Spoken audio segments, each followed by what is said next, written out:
Felicitations, my family of fledglings. And ghosts, it's so good to unsee you as well.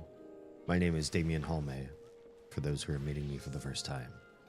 I'm a professional disruptor of your mundane, banal, empty, repetitive life, helping you optimize, critically discern, and open up all of the closed, automatic parts of your lives so that you can do better tomorrow and next year and the rest of your life. Hi, welcome. We also sometimes play games. Wednesdays are usually meant for deeper conversation, and Saturdays and Sundays are usually meant for games. However, the whole schedule will be changing very soon. I think I'll probably be streaming all 3 of those days going forward. Wednesdays, Saturdays, and Sundays. But the when and the how and the if there's more or less, there's a lot up in the air right now. I'm in talks with a couple very important people in my life as to the future of content creation and how this is going to look for brand building. Part of that is I need more VOD content out than live content out, and that requires a significant amount of editing. So I'm talking to somebody who is potentially looking into becoming an editor for me, but we don't know that for sure. We're still in talks phase.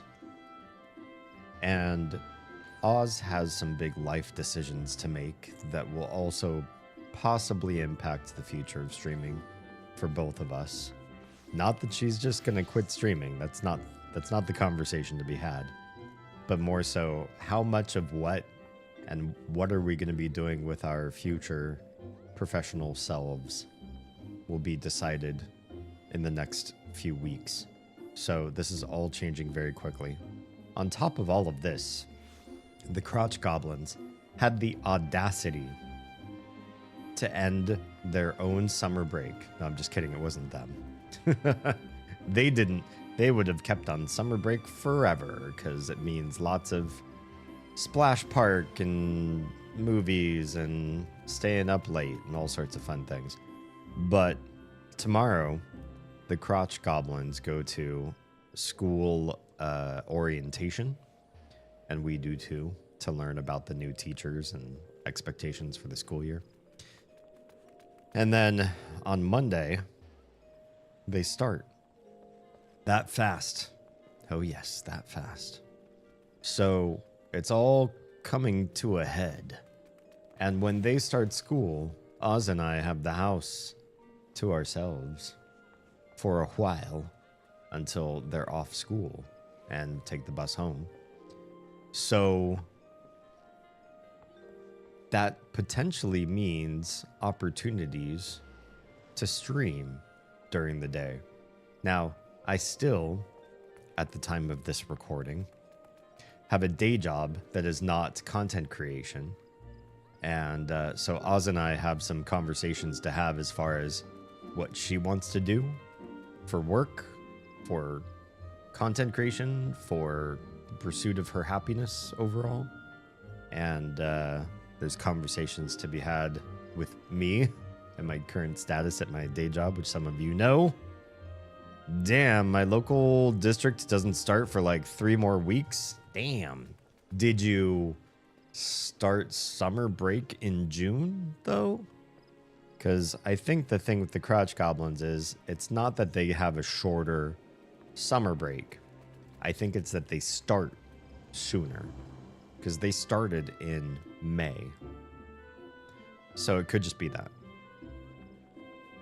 We started like late May. Okay.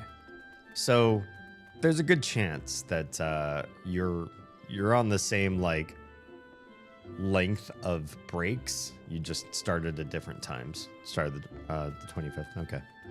Could be that. Yeah.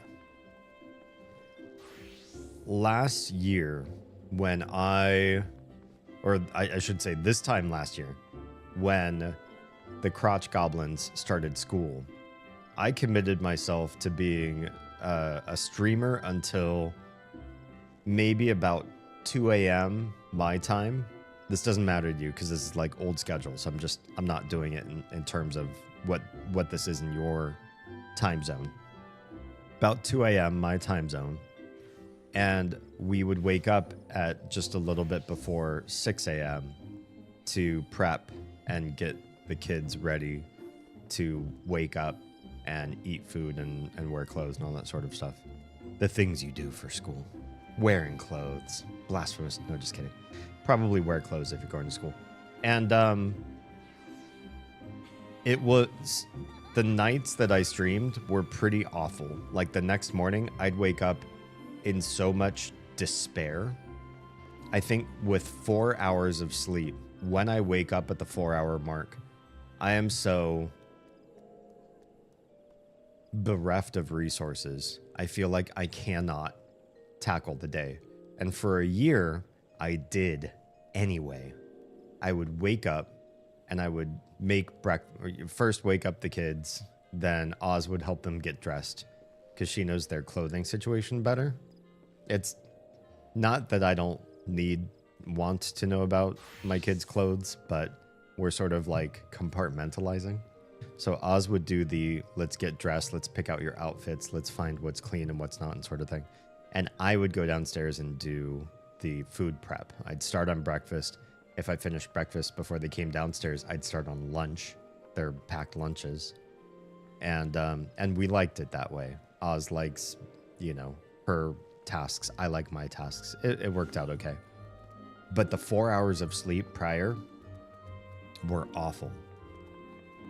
I would wake up and I know if I wake up and fall back asleep and let Oz try to be woken up by an alarm, like neither Oz nor I can predict how much energy and awakeness and capability she has to be roused by her alarm, or where her phone ends up in the middle of the night, and so many other things. And so we both trust that I will wake up to my alarm and I will set the pace for the day. And that's no slight. That's just, again, compartmentalizing. We both trust each other to do our best tasks to make sure that the household works out properly. But I would wake up so tired after 4 hours and so feeling like I couldn't possibly make it through the day. And I always would. That's the thing. I always would. I'd make it. I'd make it maybe with, instead of eating lunch during my lunch break at work, I would just take an hour-long sleep and we would make it work. But I feel like this year, starting with this school year, I have to maintain my health better. I've already been clawing back little bits of mental health, of diet and body shape and size, and just all these little things slowly gaining back who I am, what defines me. And I think not that sleep defines me, but the lack of it definitely starts to unravel my definition.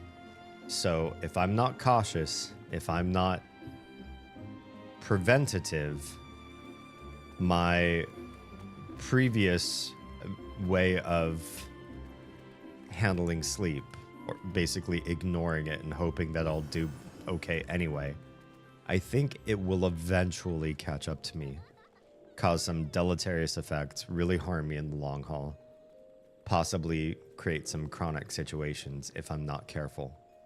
So I really do want to value sleep over everything else. I don't know how that's going to affect streaming.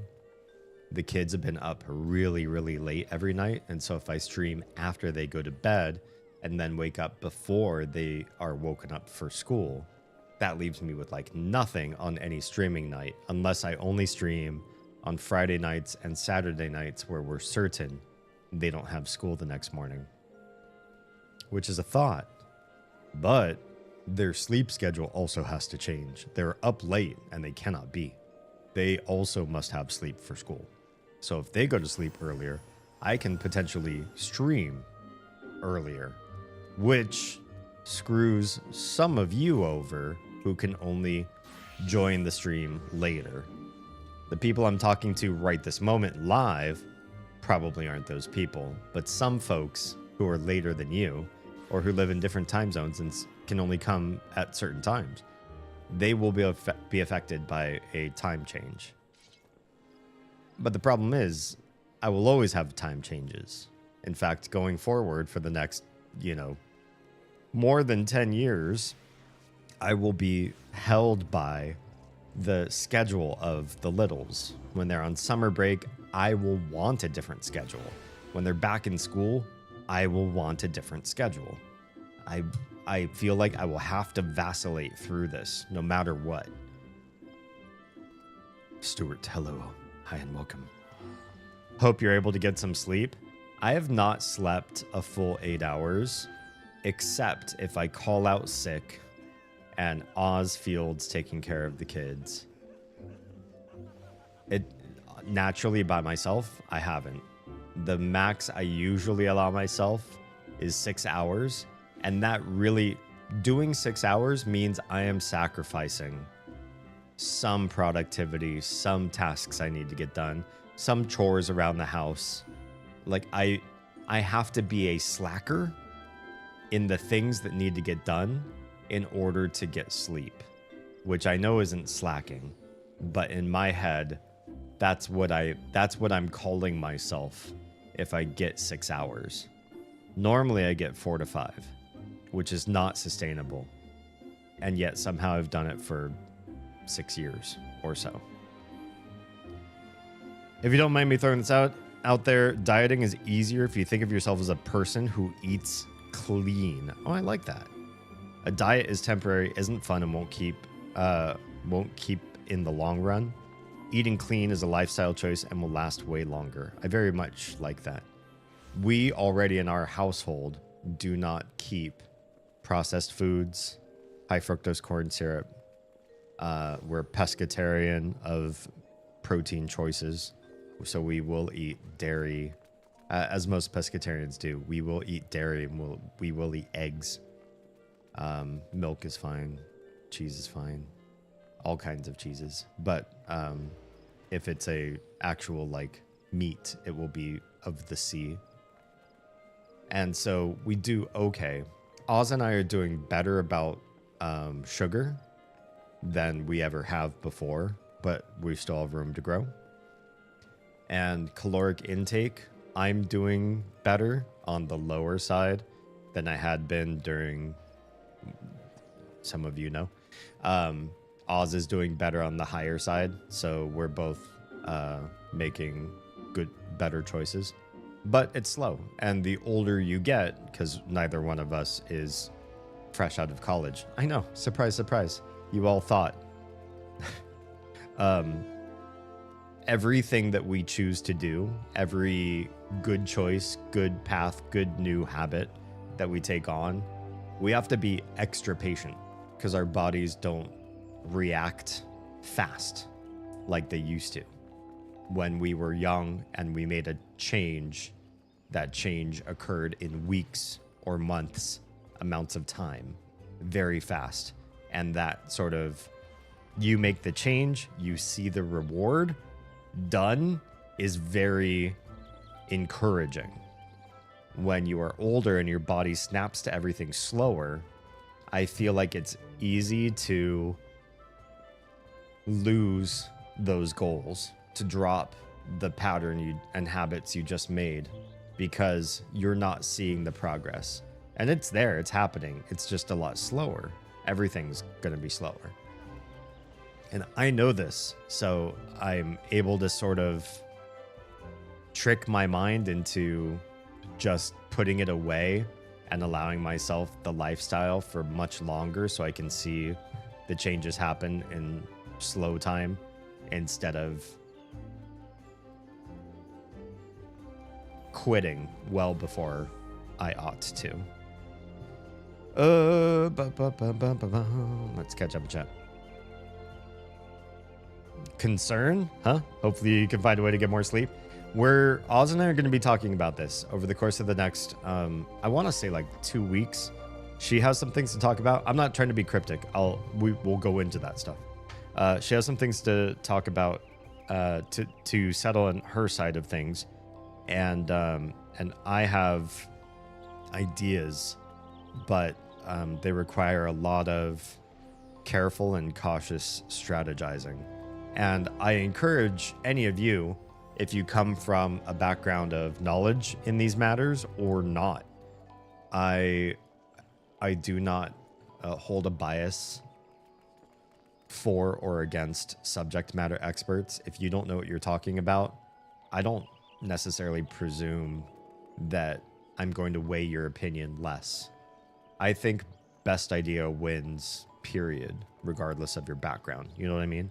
So I'll share with you sort of what we're discussing and feeling out, and I'd love your opinion on the matter, because we all want to see this succeed, I presume. I presume everybody who's watching this, whether you're watching this live or on VOD, if you've gotten this far, especially if you've gotten this far on VOD, and you're still watching me in real time instead of just skipping to another video or skipping ahead to the end of the stream to see if I actually played a game tonight. If you're here watching in real time, you're probably interested in seeing where this whole project with my social media brands goes, how it will support us as a household. Will it be the way that Oz and I can live where we live and raise kids and put food on the table every night, sort of thing? Yeah. And sleep, I do want that to be a part of that. Good sleep for real, it's mad important. Yeah, I know, and I'm still lacking in it. Very heavily lacking. As an athlete with an interest in sports medicine, I've done research on physiology in the human body. Sleep is mega important. Well, I appreciate you giving extra weight on it, because even though I say I know I need it, I still haven't changed my habits in a long time. I will be cutting stream early tonight so I can get reasonable sleep, because tomorrow is orientation for the littles, and they have 2 separate orientations. They're set on different times, so we're going to be at the school twice as long, that we can't overlap, and Oz takes one kid and I take the other kid and cut the time in half.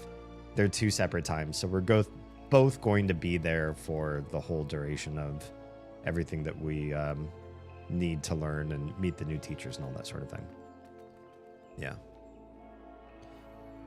Wait, are you tweeting to say you and Oz? Oh, wait, trying to say? How did you get tweeting out of trying? Are you trying to say you and Oz aren't high school students? I mean, we both used to be relatively recently in the grand history of all humankind. I'm shocked. Netflix would hire them, though. Netflix would hire us. In fact, Netflix, we were... did I ever tell you that I have a there's a project that's... It's... I don't know what we're going to do with it right now.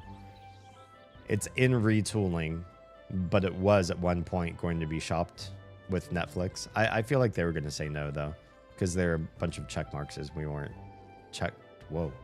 Was that English? A bunch of check boxes we were not checking off to get our show taken up by Netflix. Essentially, and this is going to sound so derivative now because I 90% believe, I'm not a big conspiracy theorist, so I'm just saying 90%. It would be 100% if I were conspiratorial, but 90% believe that somebody quite famous and large in the world of Netflix shows stole our idea, which our idea was highly publicized, award-winning, contest-winning online, and so you could find what we did and poach the bones of it and do it yourself and see if you could succeed. And if you were a small fry, you probably wouldn't beat us. But if you were a large fry with lots of money, you probably would, and we believe somebody did. The idea was that we are going to pitch to Netflix and other places. A world founded on Edgar Allan Poe's work. Not just one story, but all of his work, all together in one cohesive Poe universe, a la the way Dresden Files does with history and mythology and fairy stories and Greek stories, and everything supernatural exists in the same one world. That was Dresden Files, right? But we were doing it with one author. Everything Edgar Allan Poe all existed in one world, all contemporaneous. All of his stories were true and somehow existed together, and we were writing a drama in that world. Anyway, some of you already know about this rant because I've already ranted about this. Project Alice, hi and welcome. I like your name. Please say, I don't want to do that. I love you already. No, I'm just kidding. I don't know you yet. If we were good friends, I might consider it. But I am so tired, and we're doing a short stream tonight, and we're just vibing right now. I will not, but maybe next time you ask me, I will. Would you be willing to say Kippy in a high-pitched voice? I'll listen really, really hard, and maybe I can hear it through your microphone. Is there a plan for a game tonight? Probably not. I don't want to get caught up in anything, and I have things I want to say to you guys. And so I have a game booted up in the background. You might actually hear it, and you might actually know what that music is. However, if I start playing that, then I start getting distracted from the things that I want to say tonight, and then the stream doesn't move on quickly, and we don't get to the place where I get reasonable sleep for school orientation tomorrow. Does that make sense? Teresa actually sleeps in the guest room most nights to avoid getting woken up by me coming in later. What do you like? Kick the door open and launch yourself into bed and like bounce her off the bed as you like swan dive onto it? I'm just curious, like, what you do that would wake her up, or is it that she's a really, really light sleeper? I just feel like that's kind of I don't mean to be derogatory or anything, but it just reminds me of like the 1950s TV shows where they weren't allowed to show couples in a bed together because they thought, oh, that's so what's the word I'm looking for? Not sus. It's so, I can't think of the word. It's you know, you don't want to show married couples in a bed together. It might give kids the wrong idea that you're allowed to do that when you get married. So they put them in like separate beds for TV shows, kind of thing. Yeah. I know what that music is. I do too. I figured you would, Brielle. All right, Dame, I'm heading out because I have to pack for my birthday trip. When's your birthday? Let me know. You know what? Can you DM it to me? Because if you tell me in stream chat, it's going to disappear, and I don't have like my KB open or anything like that to put it in. But happy birthday ahead of time in case I don't see you. Because I feel like it's been, you know, a few minutes that you and I haven't really chatted. And so if I don't see you before your birthday, I hope it's a fantastic one. I feel like this year has been really great for you, so I'm super excited to see what next year has to offer for you. Headhunter, thank you so much for the follow, dude. Super appreciate you being here. Thank you. Birthday.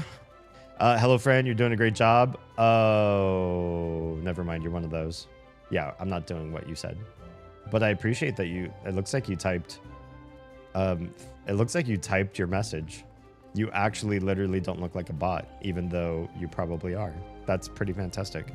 Just when I thought I was going to be talking to a real person tonight. Teresa's a light sleeper and has trouble getting back to sleep. Ugh, that sucks. I'm a pretty heavy sleeper, and if people wake me up, which is potentially easy to do, there's some stimuli that get me to wake up immediately. However, I can force myself back to sleep really, really fast. And so if I close my eyes and pretend like it didn't wake me up and the stimulator stops trying to bother me, I will fall back asleep pretty quick. Kale, it's so good to see you.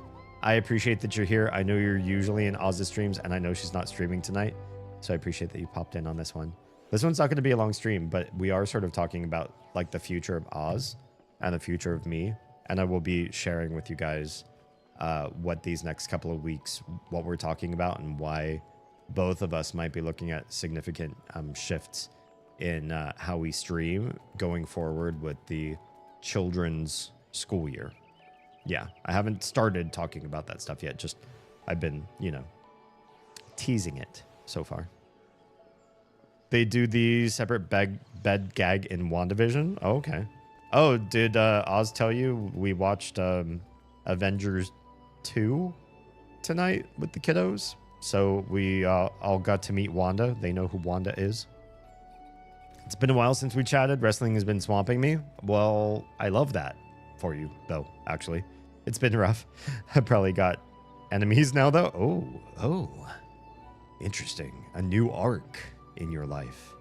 I'm so curious to understand the enemy thing. If you've got enemies, that must make you a hero. That's not necessarily true. Children always causing chaos. Well, they learn from the best. We've told them that there's an immortal named Kale. And if they want to do equally amazing galaxy-changing things, then they need to learn how to embrace the chaos. We're training them to become your, successors? Well, I guess if you're infinite, you just have to find like corners of the universe to give them to practice on themselves. We want them to be, you know, world eaters as well at some point in their future. It's the one conceit we have as parents. You know, we let them mostly be themselves and we try not to imprint on them or live our lives vicariously through them. But the one thing that would make me a really proud papa is just to see them devour galaxies. That's all. Stuff like that. So the school year starts on Monday. We do have orientation tomorrow. It's 2 hours for one. And then a big long break. I figure we'll get some lunch out or something nice, you know, make a family date out of it. And then we'll go back and we'll do the other one's orientation later on in the day. It's 2 hours because I think it's like an hour and a half of like actual content. Like here's the curriculum, here's our goals, here's our contract with you, the parents, and here's what we ask you, the parents, to do. Something like that. And then there's like an extra half hour at the end of each one of the kids where they're doing this weird, it's a very, very light Hogwarts. Hogwarts light. Super light. So light you could consider it a cheap knockoff. Like when you buy a expensive looking luxury bag off the streets of Mumbai and it says Dolce and Cabano, and you're like, yeah, that's a legit bag, but you paid $25 for it, and it's definitely not. That's what this kind of is. There's 7 schools instead of 4. 7 different schools and or houses, I guess is what they're actually they're calling them houses. And each of the classrooms is assigned a house. But the houses are like ideologies about how to raise elementary school students to do better. One is about focus. One is about connections, like interpersonal connections. One is about empathy. And here's the thing. To get to 7, I don't know why they wanted 7 of them. There's some overlap. There's one about like connections, but there's one about like collaboration. And I'm like, what's the difference? Is one just like knowing people, but then the other one is like working with them? That doesn't feel like a strong enough. It shouldn't have been 7. I wish they had, I don't know. I think of systems at such, and not only do I think of systems in such a better way, I think, than what I see out there in the world, but I also don't stop in my brain because I am a little bit conceited in where I think I do most things better than most other people when it comes to planning. But then on top of that, I also think that I'm not enough and that I need other people. And that's the part where I think is way different. Some other folks I've met do disprove me when I'm like, I think I have a better idea. And then I hear their ideas and I'm like, oh shit, no, that guy's idea is better. So while I do feel like I have better ideas than the majority of people, I will concede that there are some folks that when you hear their creative ideas for like schoolhouses, for elementary or whatever, that some people could do it way better than me. But they're in the minority from what, just demographically, from what I understand. Where I think I succeed better than the vast majority of people is I always pitch my ideas across other brains. I don't think my brain is good enough to handle all this kind of stuff alone. And I don't think most other people's are either. In collaboration, you're always doing more work than the number of people assigned to a task, as long as everybody's working. Group project in college, 2 out of 6 people are actually doing the work. The other 4 are fucking off hoping for a good grade. That's not what I'm talking about. But imagine a group of people, 6 people who are all active, invested, passionate about what they're doing. They do care. This is a life focus of theirs. 6 people will do more than 6 people's worth of work. Usually something like 9 people's worth of work coming out of 6, thanks to the collaboration. And not least of which because all of us have holes and deficits and places where we don't quite do our best. And if you don't test that against other people and use their strengths where you are weak, you will always do worse. The outcome will always 100% be worse than if you had collaborated or at least gotten feedback from other people. So I wish they had done that with the 7 houses idea, because I think it's half-baked at best. At least involved me in it. It's a kid! Hi, welcome. He said we'll have... I'll read that in a sec. Let me catch up with the rest of chat and I'm going to read that out loud. You made me laugh.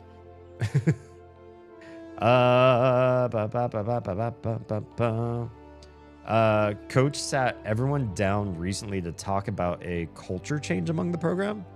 Interesting. I'm intrigued. He was yelling because of people not working hard.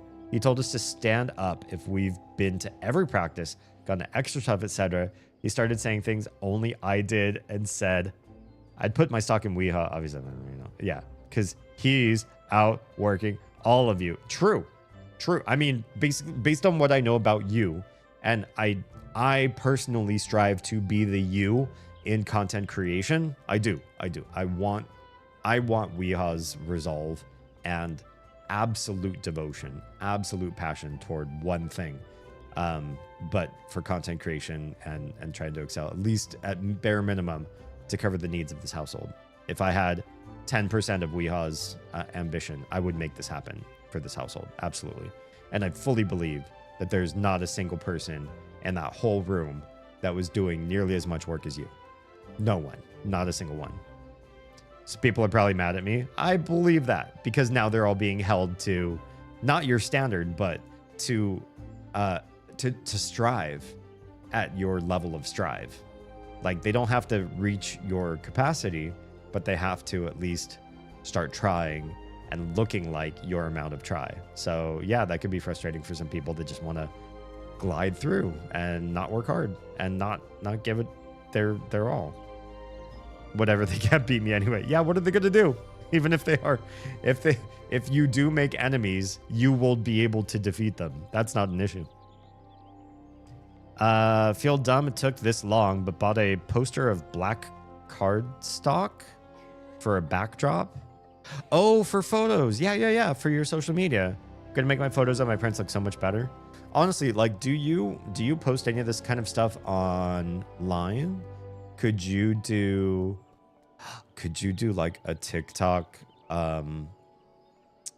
what's the word I'm looking for? Like time lapse of the printing, the painting, the whole shebang. Do you know, her name is, shit, give me 2 seconds. She does 3D modeling and crafting and stuff, but a lot of it's more like practical and hand done kind of stuff. But it ends up looking fantastic. And she does a lot of like creepier stuff. She does some game-based stuff and other IPs, which I think you would appreciate if you don't already know her.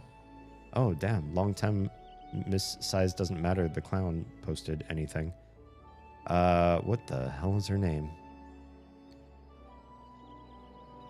Her name is Ashley Vortman, Voortman.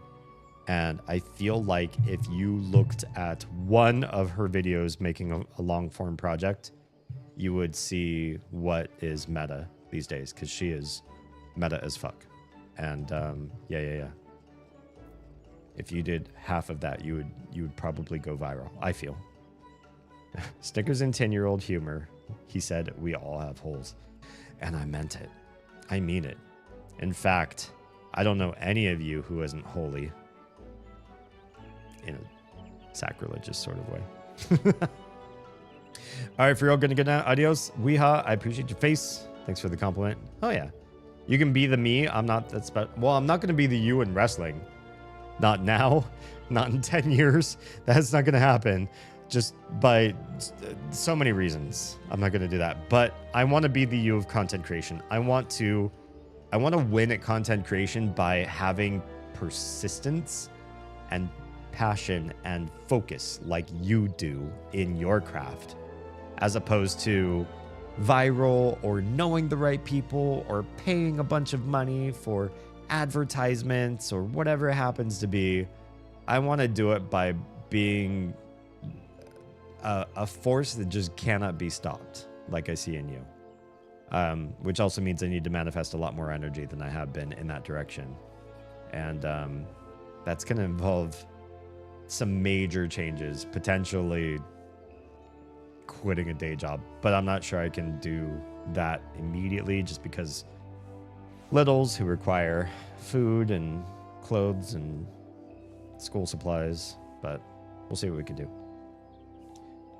Post my stuff here or your Discord. I appreciate you posting my Discord.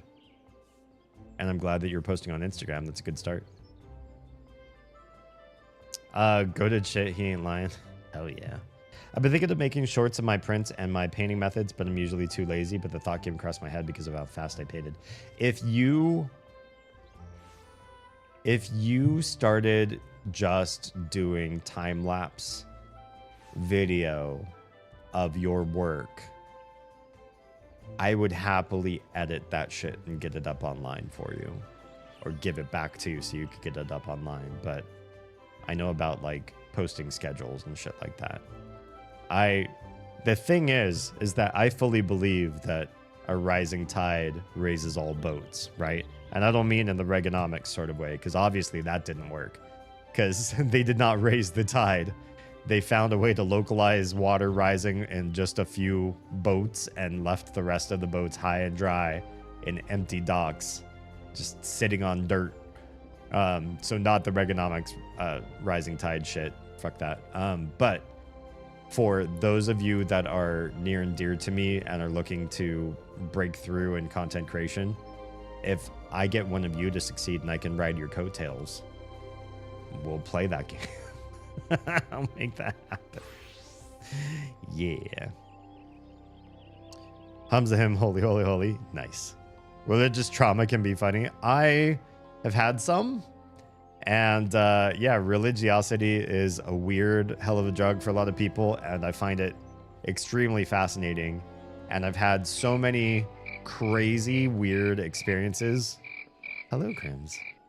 In the face of, in the greater category of spirituality and organized religion.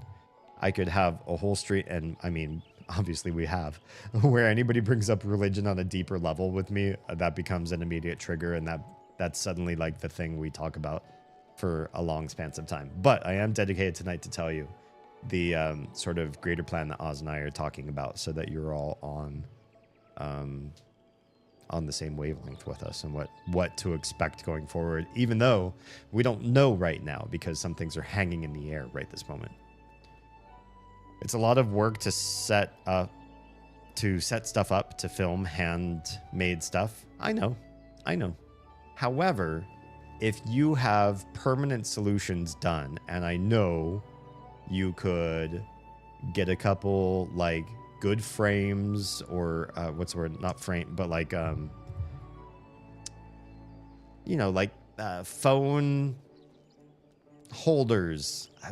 Obviously, I don't do this kind of shit myself, but like things to put your phones into, not like a gimbal, like a handheld thing, but like ways to like plug in your phone or some other camera and angle and hoist them in some ways so that there's always like 3 camera angles on everything that you're doing, whether that's at the printer, at your painting station, or whatever, so that you can change camera angles to keep the visual interest there. And you have multiple cameras all recording, and then you just upload a bunch of that shit to the cloud, and then you have some editor come in and put it all together so it's snappy and has nice music and, all visually and aesthetic. Yeah, do that shit. And then I believe you could blow up, I think. But it's like, it's work, but it's work just in the front end, setting it up. And then once it's set up, every time you sit down to work, it's just like, just press record on a few devices and then upload that shit later. The payoff I think would be so worth it for you, I think. Yeah. Greetings. Anything worth doing takes effort. To some degree. I mean, there's some things that's like, there's effort and effort. Effort will always be a component of anything that's good, even anything that's fun. But some effort doesn't bother you. All of us have something that you could spend an inordinate amount of energy or thought or planning of. You could be lying in bed, you finally turned your phone off, all the lights are out, and everything is peaceful in your house, and you're about to pass out. But for 15 minutes, your brain is fascinated with the idea of fill in the blank, right? Something for you that's different for everybody else. And even though you are putting forth effort right there in bed, half asleep, and you want to pick up your phone and maybe take a note of what you just thought of, because tomorrow you won't remember it unless you put it down on your phone or something like that. That kind of stuff doesn't feel like effort. It almost feels like it's just bubbling out of you, right? We all have something like that. As long as you're healthy. If you're in a bad mental space, you're just trying to like survive, don't worry if what I'm saying, you're like, that never happens to me. You've got other bigger fish to fry. But when you're stable, that kind of stuff happens to a lot of us. And I don't know, I'd be hesitant to use the word effort, because at that point, it's almost like just the love of that topic or that thing or that dream. It compels you. It compels you to think about it, to plan, to do a little bit of extra work toward it, to say, oh yeah, just 5 more minutes and then we can all, have dinner. I just want to finish this one last thing, because you're just so in love with that thing. And as long as you're in love, it doesn't feel like effort. Same thing with being with the right person, right? The right person, even when times are tough, you will want to talk and stand up and fix it and have those deep, hard conversations sometimes. And it will feel hard and tricky and emotionally exhausting, but it won't feel like an effort, because you want it to work, because that person means so much to you. I could just print a phone holder. There you go. Create the materials that you need to be big on social media. 100%. Also, I like not haggling to get dressed while I paint. Having. God, what is... Your autocorrect does so many weird things. Yeah, I mean, and here's the thing. The cameras don't have to be on you in any way. The that content creator I cited before, while she does very, very little on camera, Ashley Vortman, she is not an on-camera person. So the vast majority of what you see her do as far as crafting is the stuff she's working on, and maybe her hands in frame, which if you don't want to show your hands in frame, we got another issue to kind of tackle. But yeah, you don't have to get dressed for that kind of shit. Swipe function? Oh, your swipe's just bad.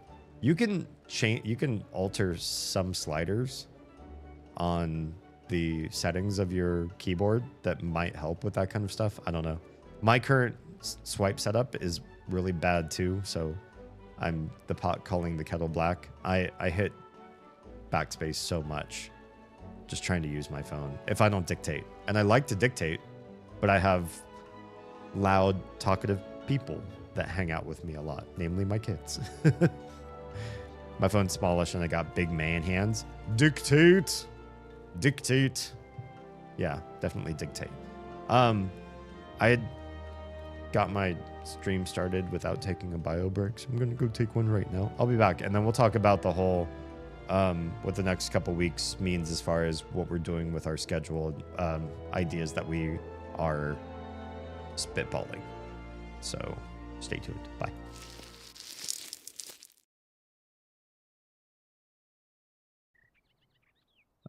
It takes a while for the dildo to to rise. Not sure I'll mess with it, but it sounds delicious. Yeah, we're looking up dildo recipes, apparently. Womp womp. I wonder if somebody clips what is going on. Will my voice stay deep? Or will everything like unphase itself? Makes one deep for you. See, but you have to hit a button to do that. I've just got I've got perma deep. Well, I've had. That's what she said. Yeah. Are you guys joining on me or what? Tetras? Tetras are your favorite type of fish? Oh, that's cute. I like tetras. Jam says, happy Enshrouded Tuesday. Is today Tuesday for you? Wait. Where are we at on the date line? They have... It can only be Wednesday or Thursday for you, can't it? 给你们1分钟，好吧？所以我觉得，所以那些地方有多多的亭子地方有门可以开。如果你开门，然后门后面有一个厅房间或者一个人道，我真的先不喜欢了。第一 driven 我真的不喜欢。然后他们在这个新的办法做通秘密的地方，你开一扇门，然后你再多一个地方你可以找。真的不喜欢，太无聊了。但是 really don't matter. Hey! Thanks for the cheer. That's my tiny that you heard in the sound alert, by the way. Hopefully the sound alerts are going off all right. If you heard a sound play, that's my tiny saying wow. Really? Yeah. I have both the so tiny... sad I missed it. Oh, seriously? Thank you. I have you muted. Thank you for the... I'm not sure how we go about... Jimmy, look what I found. Jeez, what? It's a doge. I'm gonna drop him off the side of the boat. All right. Such is the fate of all doge.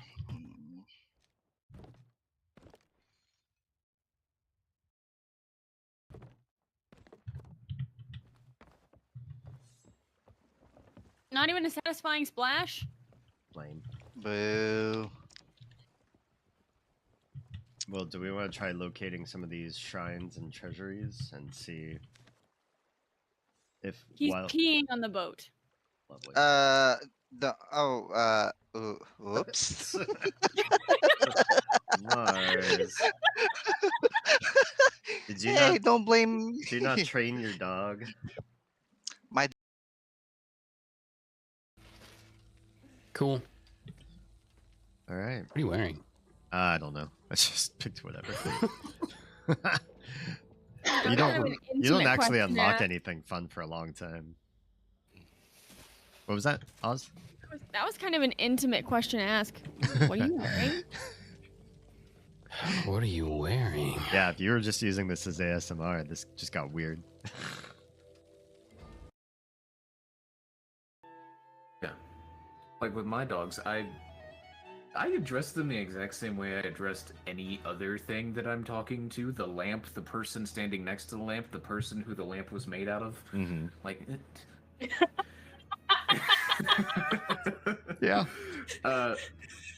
Disregard that for legal reasons. Or we had at my high school we had a lot of both IB AP classes, and kids were like pushed into those classes. So like whether they were really good at school or not, their parents made them. And for the kids that weren't that great, you know, they sometimes they had to sit with private tutors to sort of like push them into those spots. And there was just like a lot of pressuring.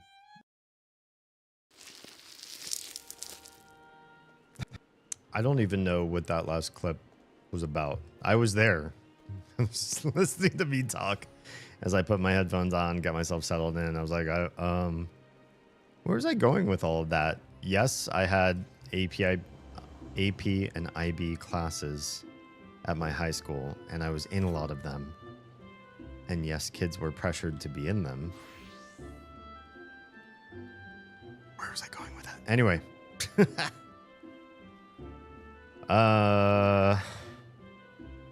Time for me to lurk? How dare you? No, I appreciate your face, Stuart. Thanks for being here. The historical answer to what are you guys doing has been that I am working so that we can get to a place where Oz fulfills her dream and I fulfill mine, but sort of like in that order. And the order has historically been Oz studied very hard to become a mortician and has the school credentials to pursue that endeavor. And then I've had an interest that has come and gone and then come back and stayed to be a content creator and entertainer. And in order to do... You are my dad. You're my dad. Wookie, wookie, wookie. Welcome, the Streamer of Oz. I have a better idea for what to do this weekend than the Bat House. What could it possibly be? Please, don't leave everybody hanging while I subtly shout you out on my channel for everybody to see. Please go follow them on Twitch a sign. and YouTube. Spook me, baby, one more time. My loneliness is It's killing alright, me. Kale. And I must confess, I still believe, when I am with you, I lose my mind. give me a sign. Hit me, Shake me, like baby, one more time. I'm not sorry, Mom. The joys of singing on Discord, trying to manage the lag from each other's voices. Because if you try to sing on top of somebody and you're like, okay, we're timed correctly, you've got it wrong. Because there's always a little bit of lag. So you really have to work it out so that you preempt their singing by just a little bit, but you don't know exactly how much will work. So it's just a big guessing game. Yeah. Cat door installation? Oh, good point. Let's do cat door before bats, because clearly without the bat house, the bats have persisted right? But without the cat door, the cat's quality of life is not so good. And as the heat continues, it's not that bad. Cats have ways of regulating their own heat. But when it gets cold, we're going to have wanted that door to be properly set up so they can get in and out, so they can enjoy their outside time, but stay toasty when they want to. And we can keep the litter box on the patio where the awful smells and mess stay in a place that's manageable. I think it's going to be a great idea. That's probably the best use of our time. I agree. I've installed a few cat doors, pretty quick and easy. Okay, we're going to be video calling you this weekend and using you as a consultant because there's only so much you can get from a YouTube video.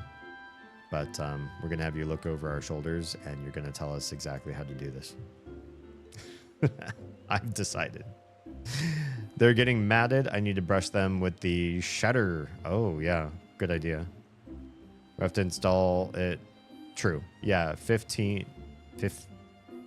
whatever Oz just said. I don't know what that all means, but Oz probably looked it up and has a higher level of knowledge about what kind of door we're using than I do. But what she said, that's... I vouch for it. Yeah. Guest plans have been made for me. That's right. You know what you're doing this weekend, too. Making sure our kitties can get in and out of the house so they can socialize with us when they want to do that. And they can have a little smell on the outside time. Maybe catch a bug or a skink. There are skinks that end up on our back porch but have never gotten in the house. And sometimes the cats like to catch them and take, I don't know, probably 2 slow chomps and then leave them alone because they don't actually like eating lizards, but they like to pretend that they did. The work may disagree. We will pay you your wages for missing work. Just kidding. I cannot confirm or deny that. Oz, do we have that kind of... Oh, Oz informs me we do not have that kind of money on hand. So my promise to you was a lie. An open, bold-faced lie. Bald, too. Bald-faced. It was like I shaved my beard before I said it. A bald-faced lie. Which one is right? Why don't I know this one? Bold-faced or bald-faced lie? Bald. It's bald. Interesting. Bald-faced is the term found in published edited texts. Gotcha. In addition to barefaced, you could also say barefaced, which further encourages that it is bald. Barefaced is much more British, which makes me think that's actually the more proper English, since English came from England and not from America. Yeah, so then the next question is, why do... Oh, because it's just open and undisguised? You would be barefaced as opposed to wearing some sort of disguising thing, which, why would a disguise make your lie more believable? I think if somebody came up to me and they were wearing like those ski masks with the cutout eye and mouth holes, and then they say, I have something very truthful to tell you, I wouldn't believe them because they're wearing that ski mask, right? This is their believability tanks at that point. Yeah. I work for favors, so it's fine. Oh, I guess you'll have to let us know what kind of favors you need to have happen. You mean a balaclava? Do I? What's a balaclava? I'm learning so many things tonight. I love it. Yes. So when I look up the Wikipedia page, I'm just, I'm quoting Wikipedia, which I know is a faux pas right out the gate. Ski mask redirects here is the very first thing I see that's not Wikipedia standard English.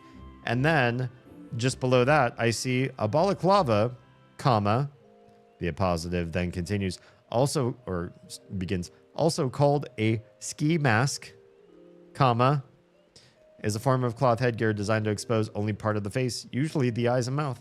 So when you change my words to mean balaclava, you're just changing it to a different term meaning the same thing, although it does make you sound smart. And so I will probably use that word going forward because I also like to sound smart.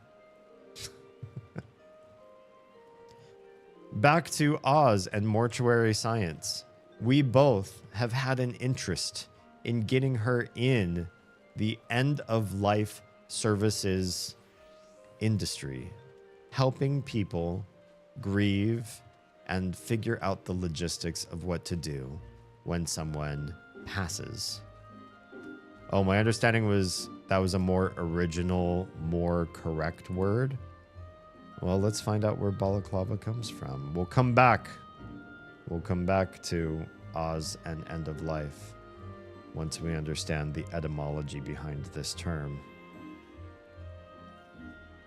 Similar styles of headgear, historically, were known in the 19th century as the Utlan cap worn by the Polish and Prussian soldiers, the Templar cap worn by outdoor sports enthusiasts.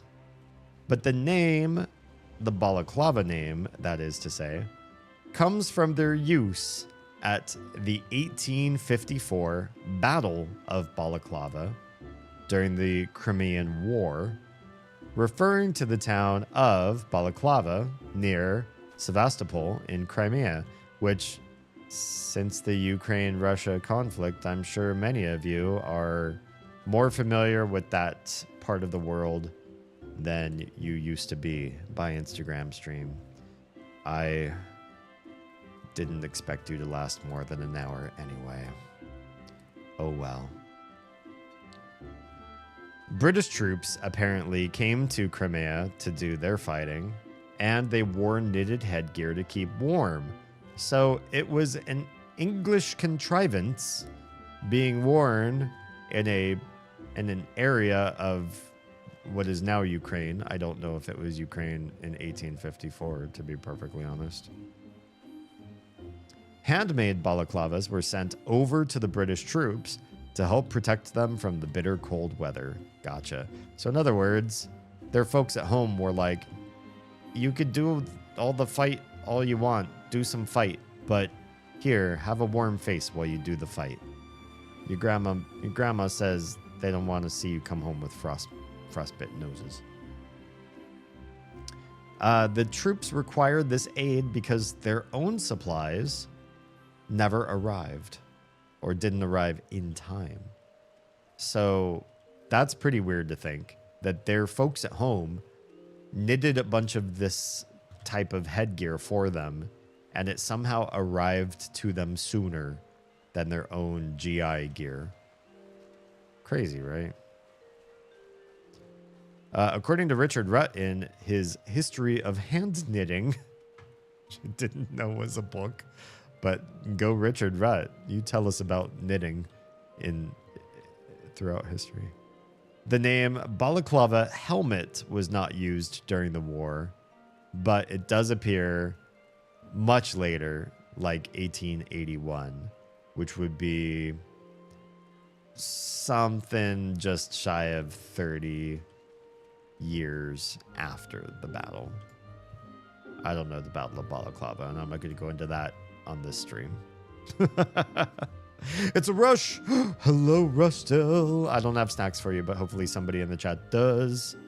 And no, we're not going to just limit Rush to just being a snack god, because I promised you I would expand who you are in my chat as something far greater than that. Rush, how have you been?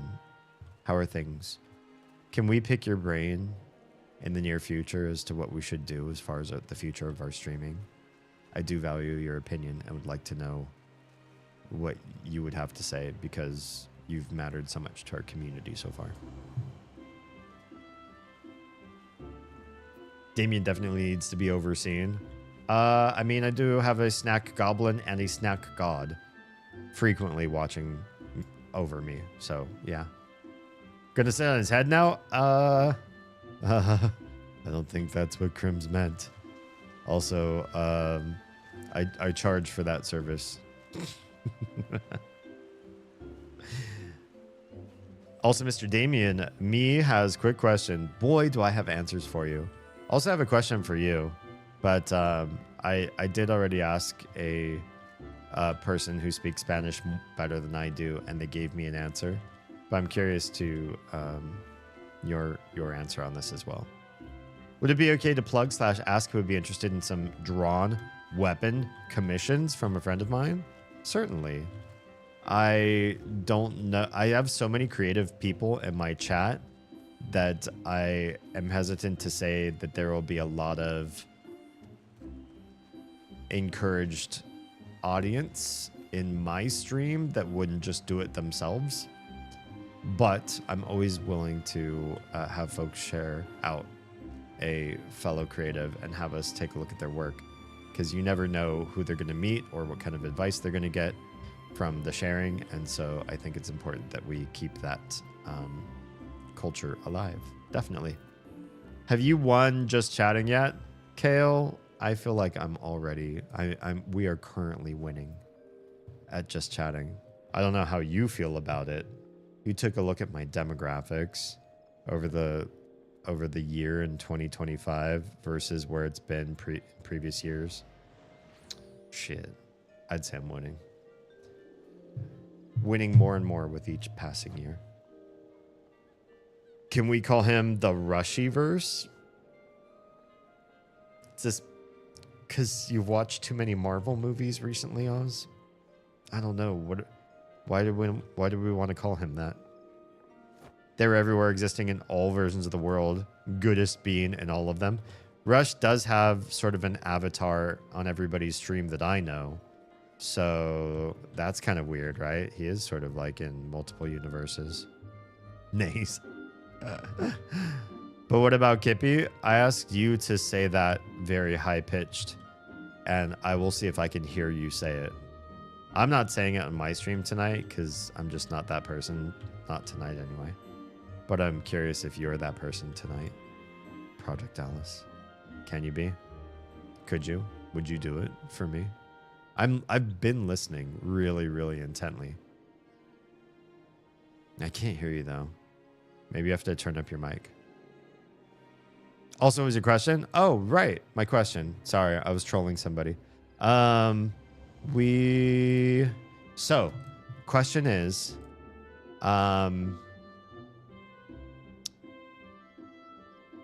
have you ever heard the phrase, it's been trending in my algorithm, and it's a little bit misanthropic, but I wanted to share it with you anyways, just to see if you've heard it, if it's part of your algorithm or zeitgeist or whatever, because it's definitely for Spanish speakers. So for those of you that don't have like Spanish speaking content hitting your algorithm, it's kind of more for Rushdell and other folks I know that speak Spanish. But the phrase is, el hombre no es gente ni familia de uno, which seems kind of dark. I know it's kind of like, it sounds like it's about one person, but I think in context from where I've heard it, it sort of means all men. Todos los hombres.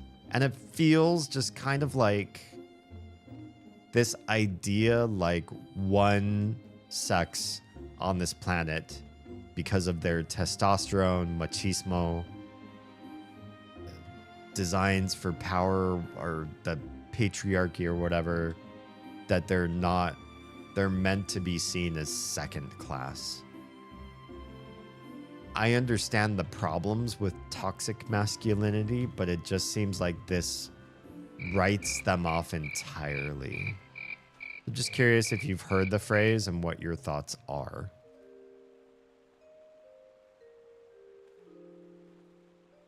Also, apparently I lost my stream streak again. Oz, I hate stream streaks. I'm not going to lie. I hate that everybody sees them. The Twitch very much encourages people to pay attention to that metric, and they keep letting everybody down because it resets and bugs and acts unfair. And some people are able to maintain dozens and dozens of stream streak with no issue, and other people get regularly reset and everything in between. and they aren't open enough about calling it a beta feature. Troa opened a ticket about it to let them know what was going on with him, and that was the first I ever heard of the Stream Streak feature being called a beta feature, because they replied back to him, "Thank you for your report on the Stream Streak beta feature. We'll take your information into account for the future design and implementation of what we're trying to do here." And it's just like, nobody knew it was a beta, like a live, non-opt-in, mandatory beta test sort of thing, unless you stop and complain, and then they're like, "Oh yeah, we hear your complaint, but we're going to call it a bug report on a beta piece of software," instead of like, we broke something. We didn't break anything. It's not official. Can't break it if it's not official. I don't know. It's so rude. I'm too inconsistent to have any kind of streak. That's okay. It's broken anyway. Broken anyways. Did you see this story about tea? Like the drink? I don't think so, Jam. Also, hi. El hombre no es gente ni familia de uno. Methinks has heard it before. Hold on. Okay. I'll let you do some research on that. Rush will come back to us on that one.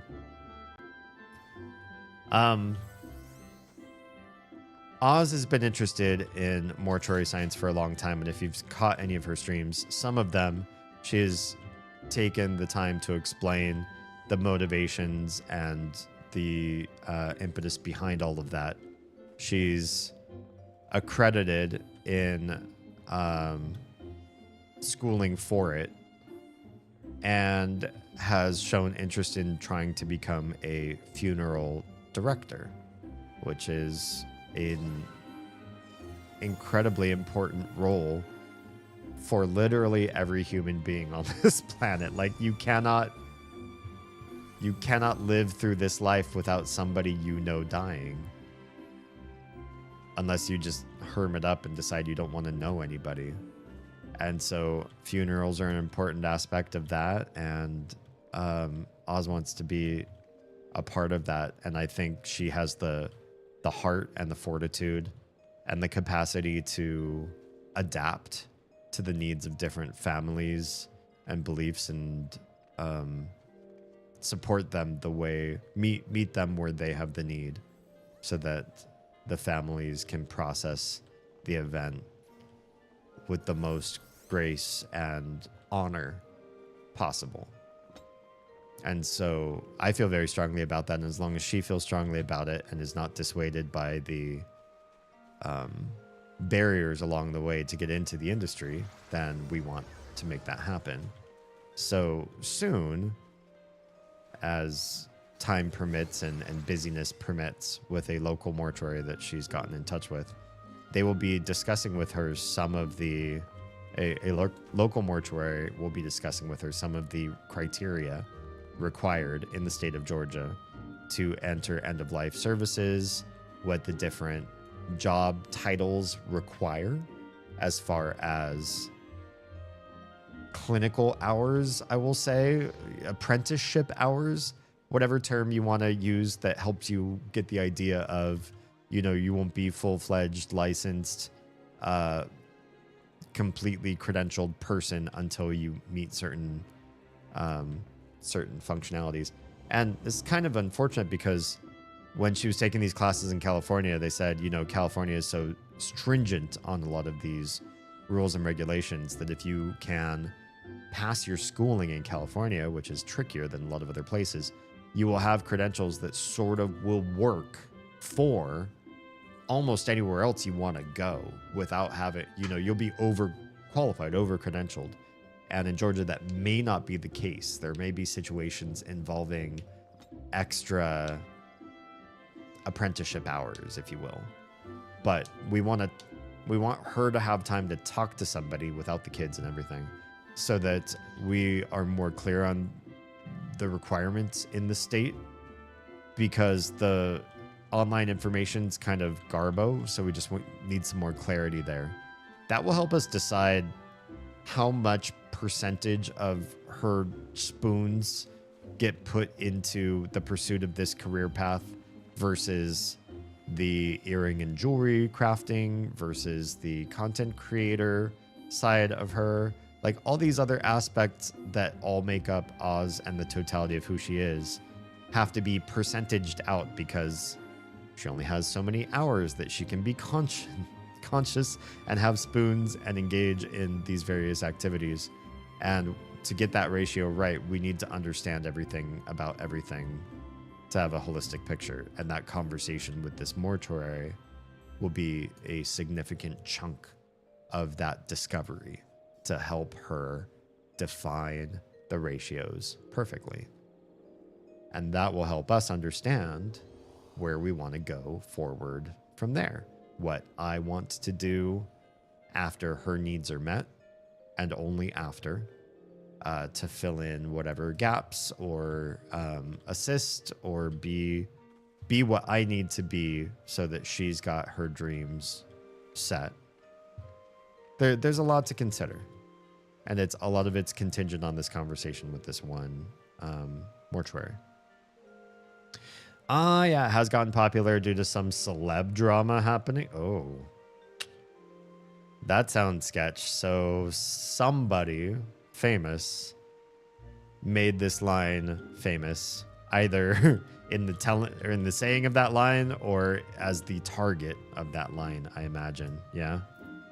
Remember a few months ago you were talking about dating and you wanted an app that basically reported on all people's backgrounds? Not just dating. Yes, that's great for dating because red flags, and we would all love to know if somebody's like an absolute creep. Imagine, especially just for the women folk, but this is not exclusive to gender or sex. The idea that if somebody were truly toxic, possibly, and tossing out red flags, but also possibly dangerous, risky to date, risks your personal health, your sexual autonomy because of the sort of person they are. Wouldn't you want to know what other people have experienced in an anonymous, aggregate, and well-filtered scoring of sorts? And by well-filtered, I mean, let's say we're just gonna stick with the guy being toxic, but this is just for just for the expression of it. It doesn't have to be strictly guys.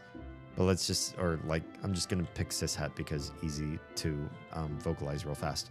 The guy in question really shirks some lovely lady who happens to be a major content creator. She makes a video or does a live stream and says, chat, I need you all to find this guy. His name is John Doe. Here's where he lives. Here's where he works. And I want you all, and then this app exists that D purported. D got a team together and he made this app. So the Damien Hall made social score app. This probably have a better name than that. I don't know what I would call it because this is, for all the things that I say on stream that I'm really passionate about, this is one of those things I am passionate about. It's actually not physically on my roadmap or digitally on my roadmap of things I want to accomplish before I die. It's just an interesting thought, but I do see a lot of negative things about this too. So I'm skeptical to go all in on it. You know what I mean? But the Damien Holme social score app, like she goes on it and she says, chat, I need all of you. Here's his URL for his profile. Here's how you find him. Anybody who's locative to him, or if you can VPN to his area or whatever, just go. I need you all to dump immediate negative scores on him, like right now, because he was such a scumbag. The social score app needs to know these things because that's critical, right? That is a critical bit of important. Oh God, that filter is so gross. Oh, this water tastes like tap right now. I need to change that filter. Ugh, that's filtered water right out of a charcoal, pure whatever filter, and it tastes like I'm drinking pool water. Anyway, Yeah, it needs to be tested so that imagine you get a negative score and it's about dating and it's about like how handsy you were or how you didn't hear no fast enough and so you kind of insisted yourself. And like that same type of report came in 2,000 times over, 50,000 times over. And it all happened in the span of like an hour. And the app checked your location and determined that you were at home watching Netflix. Should any of those reports go to your score, that seems awfully highly sketch. It seems like a weaponized attack, right? It really does. And unfortunately, that does mean that if a group got together on a Discord server and all talked about their bad experience about somebody, and they all agreed, wow, we should get together and put our negative scores out for this guy, and they were legit scores, but you like organized your group to all do it at the same time, and they were all legit, but you all waited until one night to do it all together, that should still flag. It really should. Now, maybe those flags would then have an extra flag on top of that. One, they're flagged for all being around the same time on a given night when that guy wasn't even out dating, and so it seems sketch. So maybe those social scores from those people get eliminated, but maybe there's also another filter on top of the one that I just mentioned, where it's like, well, did that guy actually go out on dates with that person in question? It might check location history, notice that the two of you did in fact go out on previous dates, and it was more than a one-time thing. Your numbers are saved on each other's contacts. There's a history of DMs between you two, or even pictures passed back and forth, that kind of stuff. Or you both swiped on Tinder, all that kind of information, if you could, in a dream world where you could glean all that sort of information and put it together, that might flip the score to being positive. So that person's negative score of you was actually accepted onto their profile. Whereas a whole bunch of strangers, it's obvious they didn't date that person, even if they VPN'd in close. First of all, VPNs do have exit IPs. I don't know that a lot of people know this when they consider the idea of, I'll just use a VPN and it'll be fine. Nobody will know that I'm not in Slovakia doing this thing. You're in a Slovakian IP, but an IP that's regularly known to be used by NordVPN. So nobody really believes that you're a person in Slovakia. You were part of an exit node for a very popular VPN service. And they'll notice that. And some services will still be down for you because they'll be like, we see where you're from right now and that's fine, but you're from this one IP and we don't trust you. I don't know if you this might be elementary for half of you. I don't know. But yeah, I feel like there are ways to make the social score thing work with enough data involved. But you do have to be invasive of people's personal data across multiple platforms. Maybe where they opt in a lot of ways and say, yes, you can access my other apps histories and data, or I will request downloads. You know, there's some apps where you can, like TikTok, you can say, I request a report of my personal statistics. And then you do so, and then you upload them to the social score app, and you get a boost for that because you're helping them with vulnerability and gathering of data, and maybe it makes your score go up because you're complicit in that. Something like that. I could see it working, and I could see it being also very evil at the same time. So don't think that I'm sold on my own ideas here. And some idea, I mean, I first heard this idea through Black Mirror, through a very popular episode where it was a very bad idea in that episode. And I still was excited to maybe one day live to see that app exist. I am. Yeah. Anyway, let me continue on with that because I know you were like on a thread about this. You wanted an app that reported on all the people's background, so people could know who they were dating. Someone wrote that app? Wait, what? It was for women only and it was called T. Right, like spell the T? Interesting. Hi, Project Alice again. Using AI? Oh, like for the app? Yeah, I would probably you'd probably have to use AI to get all that information squished together. T is a phone app that lets women report men they date and keep profiles on them and do lookups on them. I like that. As long as it's doing the filtering I'm talking about, i.e., you are an influencer and therefore a bunch of other people who know you and don't actually know the guy, who don't have like location data or history data that proves that they dated this guy, their reports on him should be nullified. You can't crowd dox, or not crowd dox, but like crowd downvote somebody.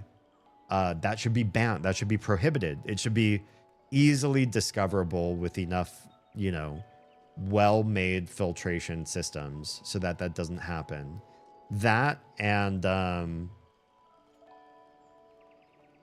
it's the other idea I had just thinking about this real quick. Oh, if somebody regularly reports like literally everybody they date, so you see their history as like dating men over and over and over and over again, and they negative, but other women date that man and they vote positive. If you are frequently bucking the trend, i.e., you've dated, you know, 100 men in the course of a year. That's pretty high frequency, but, you know, just trying to keep round numbers. And out of 100 men, 50 of those men, you are voting opposite of what everybody else votes or overwhelmingly voted. You know, these men are like 80% or higher thumbs up, and you vote them a thumbs down if it's just thumbs up and thumbs down. You should have maybe not a ban or a suspension, that might be too high, but maybe you should have a weight, a social weighting on your score so that your thumbs up is not one user's thumbs up, it is half a user's thumbs up. If you persist, a quarter of a user's thumbs up. And so do your votes still change the rating on the person? Yeah, but the app is going to detooth you. It's going to deprivilege you because you're showing trends that don't align with the majority of users, the majority of women that are trying to use this app. They're not going to have the same experiences as you. By historical data, you seem like a troll, or you seem like the problem is more often you. And so you should be punished in your metrics for that. Then I could see it working, because then you're keeping things honest. If there's no filtration, then the data cannot be honest. It can be too heavily exploited. I don't know why I keep drinking this water, except that I'm thirsty. We have a new filter too. I just really need to take that old one out. I really do. So they keep profiles on them. That's interesting. I wonder what kind of information you can save about a man on T. Makes me curious. Do lookups on them. Gotcha. Interesting. Answering the question you have, it has gotten popular. We're now back to the quotes that I asked Rush about, which for those of you that forgot or that don't speak Spanish, I'm sorry I didn't translate it for everybody else. El hombre no es gente ni familia de uno is basically like man in general, really is the quote for this. Man in general is not people or a person per se, nor is he somebody's family. Just men, because the idea is that men perpetrate violence. They treat family sometimes disingenuously, poorly, like less than citizens. They get spurned in love, and they act like that person isn't even a person. They turn on the people that trust them to do the right thing too often. And when a woman turns on you, she has certain capabilities to do real harm to you in your life. But when a man does it, he has even more just partly by nature of testosterone and the difference with the ability to cause violence and that sort of thing. And I think that's what sort of where the quote comes from. Man is neither person or people or general population, nor is he family to anyone. Yeah. Okay, so answering that question you have, it has gotten popular due to some Spanish language drama. Interesting, okay.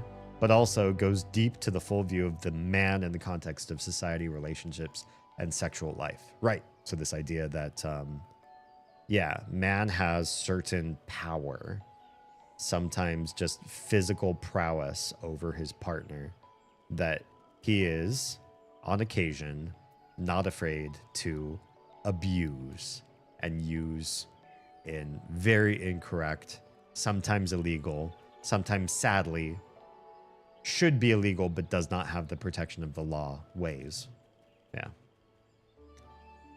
That's why you rent a server, not a VPN. Oh, I'm listening, Jam. I have something I've wanted to do for a very long ass time, and you might be helping me discover a way to do that. Black Mirror was just copying what the Chinese were doing. So I'm on Xiaohongshu. I don't know if you've been on that app before. It's called Red Note in America.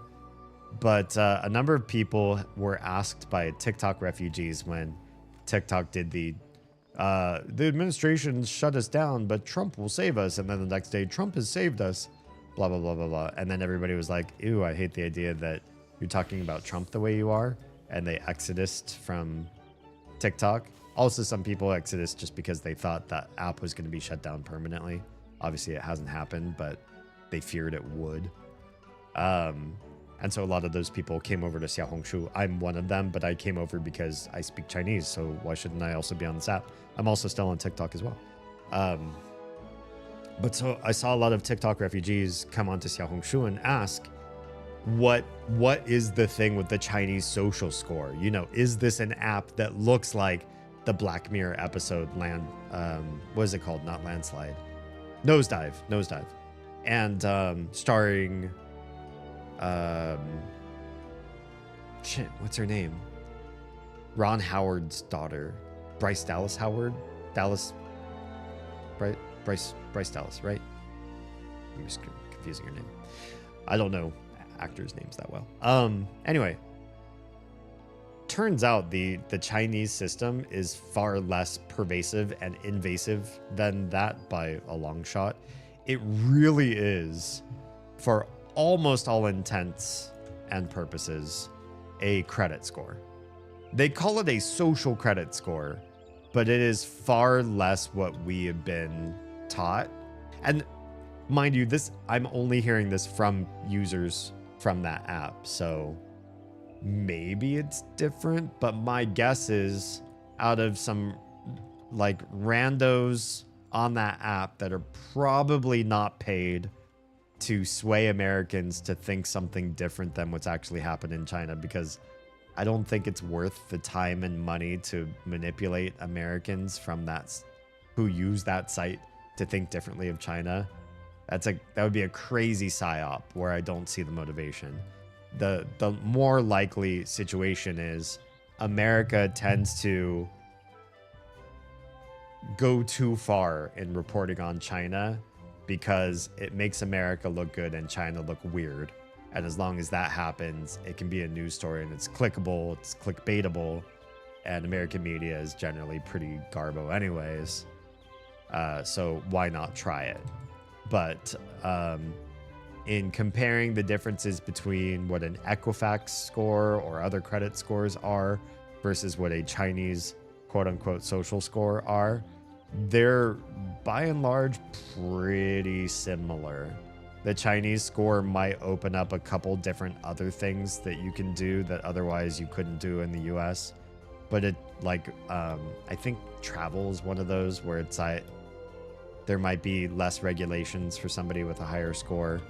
And if we thought of the US in terms of how well can you travel based on your credit score, it might feel kind of weird to us. So it's just it's minor nuances, but it's not not nearly the type of thing like your barista gave you really good service, so you give them a higher score and suddenly they were able to buy a house in a different neighborhood sort of shit. It's not that high level. It's much more like a credit score, if not exactly like it. Yeah. Okay, now here's the story on T. T requires women only, so how do you verify you're a woman? You upload your license picture and they will verify it. Okay. That's a pretty high bar. I know people that stopped using certain spicy sites because you have to upload a government ID. So that's a high bar. Yeah. Unfortunately for T, 4chan figured out what it was. They probed them, found unsecured S3 volumes. Oh no. That were used by T to store these license photos and all their information. This is awful. Seriously? Like first of all, they used, so S3, that's like an Amazon cloud service, basically, for those of you that don't know the terminology. Why would you not encrypt that? Why would you not have defenses around that so that some folks like the 4chan folks would try and usually want them to not get in? That's awful. Really, really awful. Heroes, Trewa. Why didn't I see or hear your intro? Was I just in a rant and I didn't catch it? Wait a second. The intro didn't even trigger. The bot's live. Wait, is the bot signed in? I promise I'll get to you. Or Jam, I promise I'll get to the rest of your stuff, but I'm curious what's going on. Account. Signed in. Signed in. And signed in. What the heck? Everything's on. I'm so confused. I don't know. I'm sorry, Troa. I can't. My bots are just... You know what it reminds me of? Because we've been watching a lot of Marvel movies. It reminds me of everyone who's not Jarvis in Tony Stark's apartments or wherever he happens to be. Because he always has like Jarvis, who's an immensely amazing assistant. And then everyone else is like so-so. Dunce cap status. Yeah. That's what I feel about streamer bots. Sometimes I hate to say it. This is a beautiful bot that is literally made by one person. But sometimes it's very depressing. Okay. So, basically all that was leaked to the dark web in database dumps. This is a bunch of women's government IDs or driver's licenses. So all the women that thought they were making this database of men had all their personal information leaked to all the crazy incels on the dark web and 4chan. Oh, God. Now T is offline. Don't blame them for that. Not one bit. Jeez. The company might be out of business and probably the target of a class action lawsuit, because if my information was leaked in that capacity, a website that is promising to make your personal, intimate dating and etc. life more secure and then leaks all of your information, that's a special level of heinous. Amazing. So now the men could get that and enact retribution. Yeah.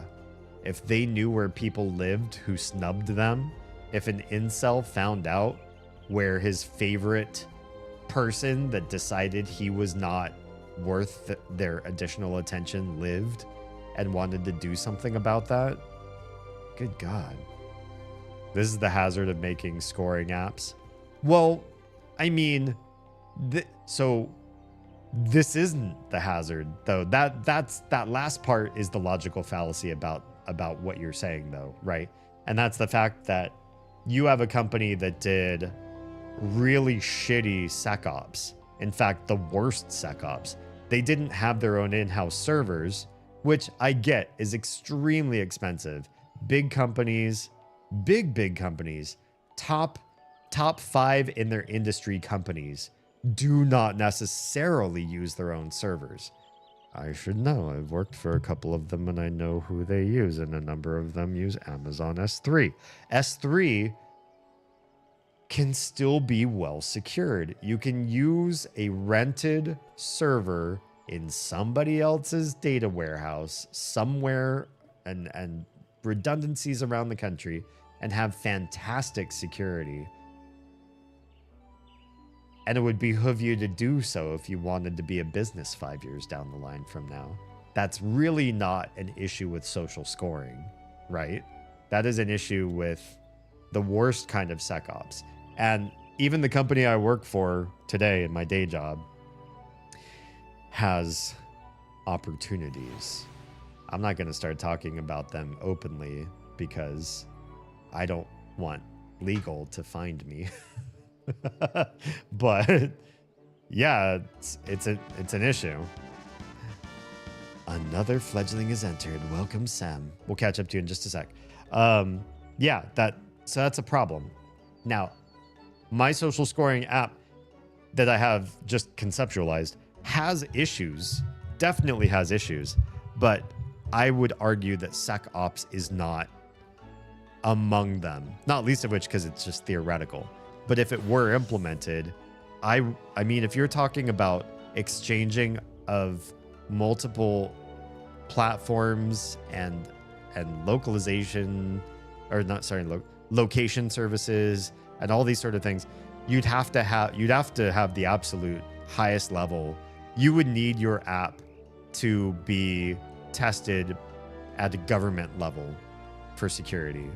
You would want to submit your app to every DEF CON every year and say somebody else try to break this so that we can figure out how to keep everything safe and secure.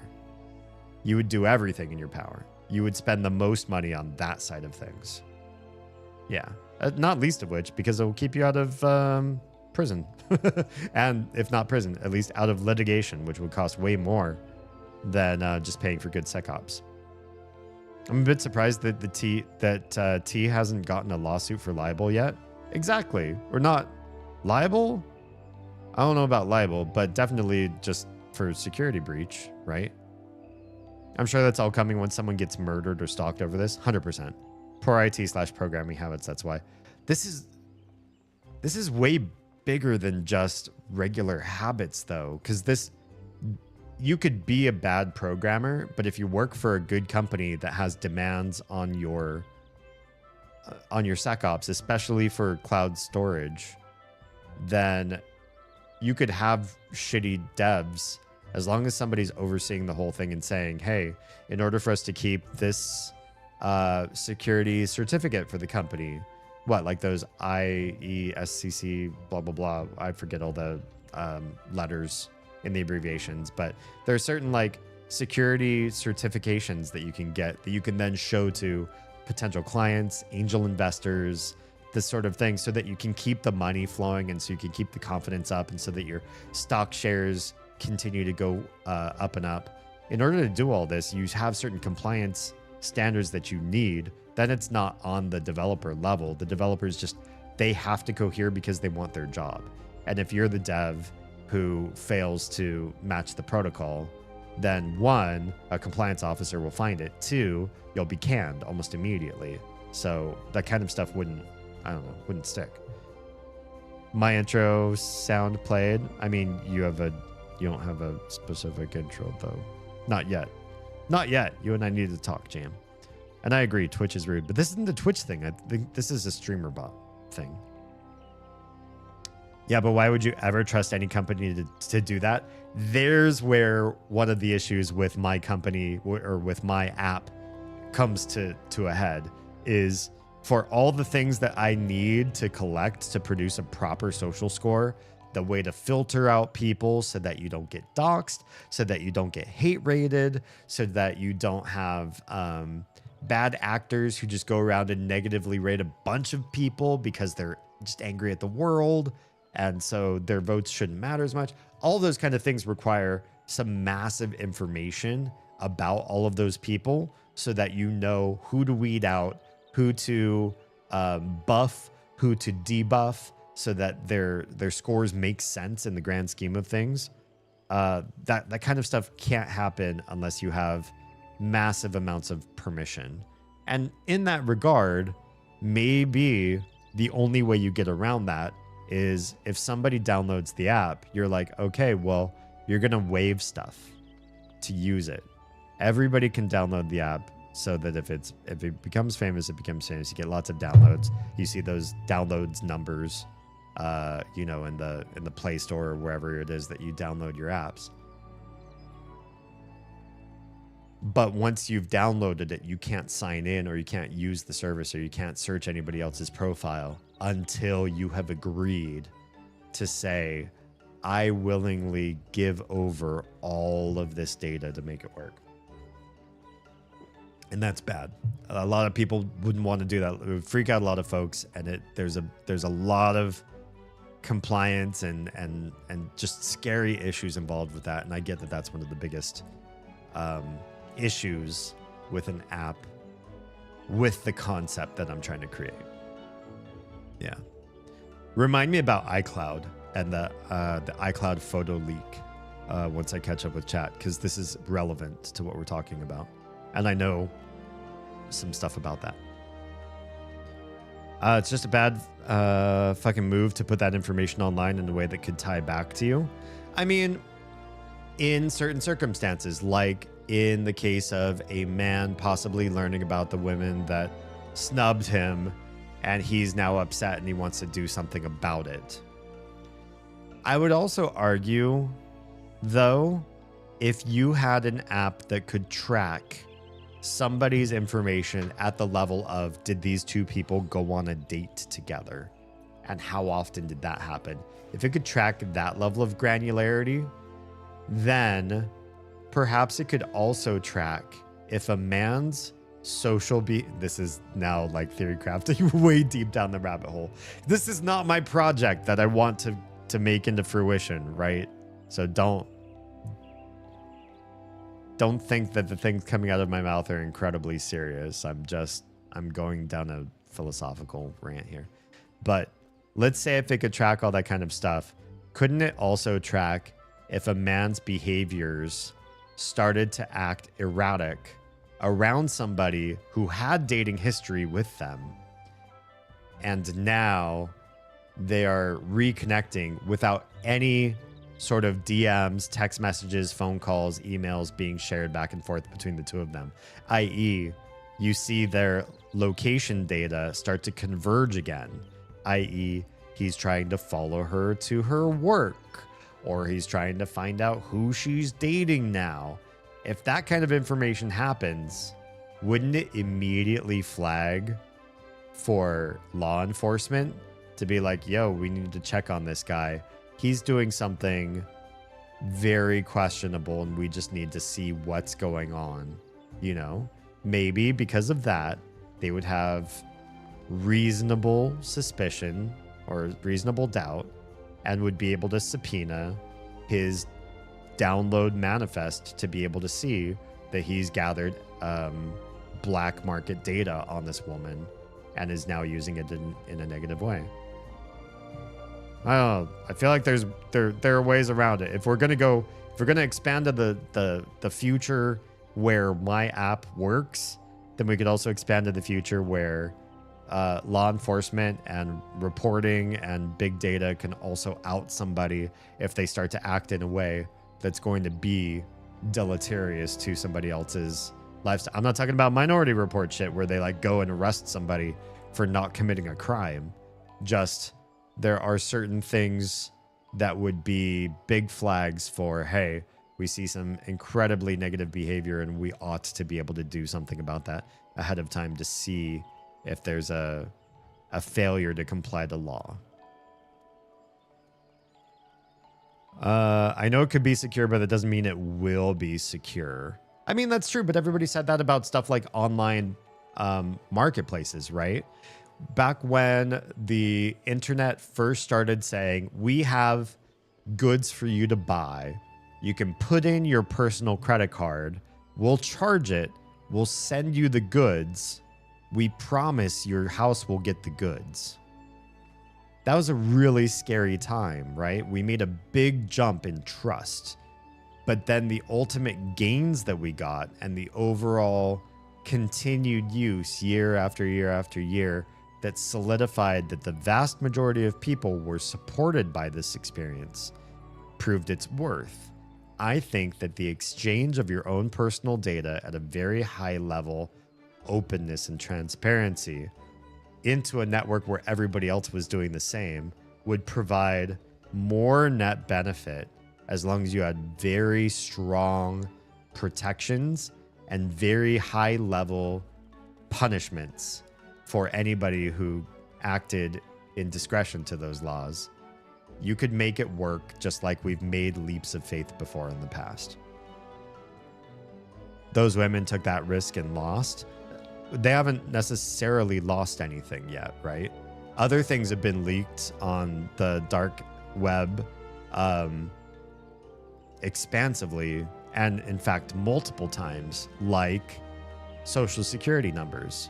And it used to be that social security was something that was used as like a way to protect your identity or a form of encryption or password or something just to prove, you'd call into an institution and say, okay, Mr. Hallmay, just to verify your background, can I just get like the last 4 of your social, please? And we'll get your account set up here and all that sort of stuff. Like that kind of stuff existed at one point, but Social Security has been breached so many times it's laughable. We can't use that shit anymore, right? Every single person in the US, their Social Security number's probably been leaked more than once in the history of data leaks to the rest of the world. So that stuff doesn't even matter. And what we should do is just not use that. I mean, it was never invented to be an encryption standard, so why would it have ever, I don't know. It was a bad practice to even try to use that in any sort of secure fashion in the past anyway. So the right answer is data breaches and certain types of information should not be important. And the vast majority of dark web, knowing about somebody's address, probably can't do anything locatively to that person anyway. So it's really about the numbers game of getting that information to the right, like snubbed incel red pill sort of guy, where the danger happens. I'd argue that amount is probably significantly less. I'm not saying that's a good thing or that's fine or that the positive things that T did far outweigh the negatives. I think they fucked up majorly. But I don't think like every woman who used the app lost when their data was breached, right? It's some percentage of that. Sam says, playing the devil's advocate for a moment, why should someone posting private information about another individual deserve anonymity themselves? That's a good point. I do think if you're posting about somebody's level of danger and you yourself are not a dangerous person, then you should expect some level of anonymity, right? And our current law enforcement supports that. That's why we have anonymous tip lines, right? You are able to say, hey, I see something that is potentially against our current legal framework. You guys are law enforcers. We need you to go protect them. And I want to be able to report that knowing that nothing is going to get back to me. I want that support and infrastructure. And if I don't have that, maybe I'm too scared to make the reporting. And I think we used to have that, which is where anonymous tipping came from.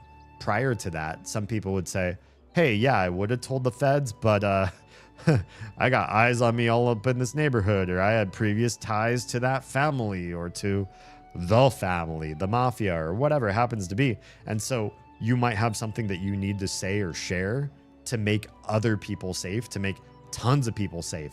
But to put yourself at risk to make all those other people safe was disfavorable, too much. And so I do feel like there's a certain amount of deserved anonymity for those people that would report very negative situation. Now, I don't know how T works.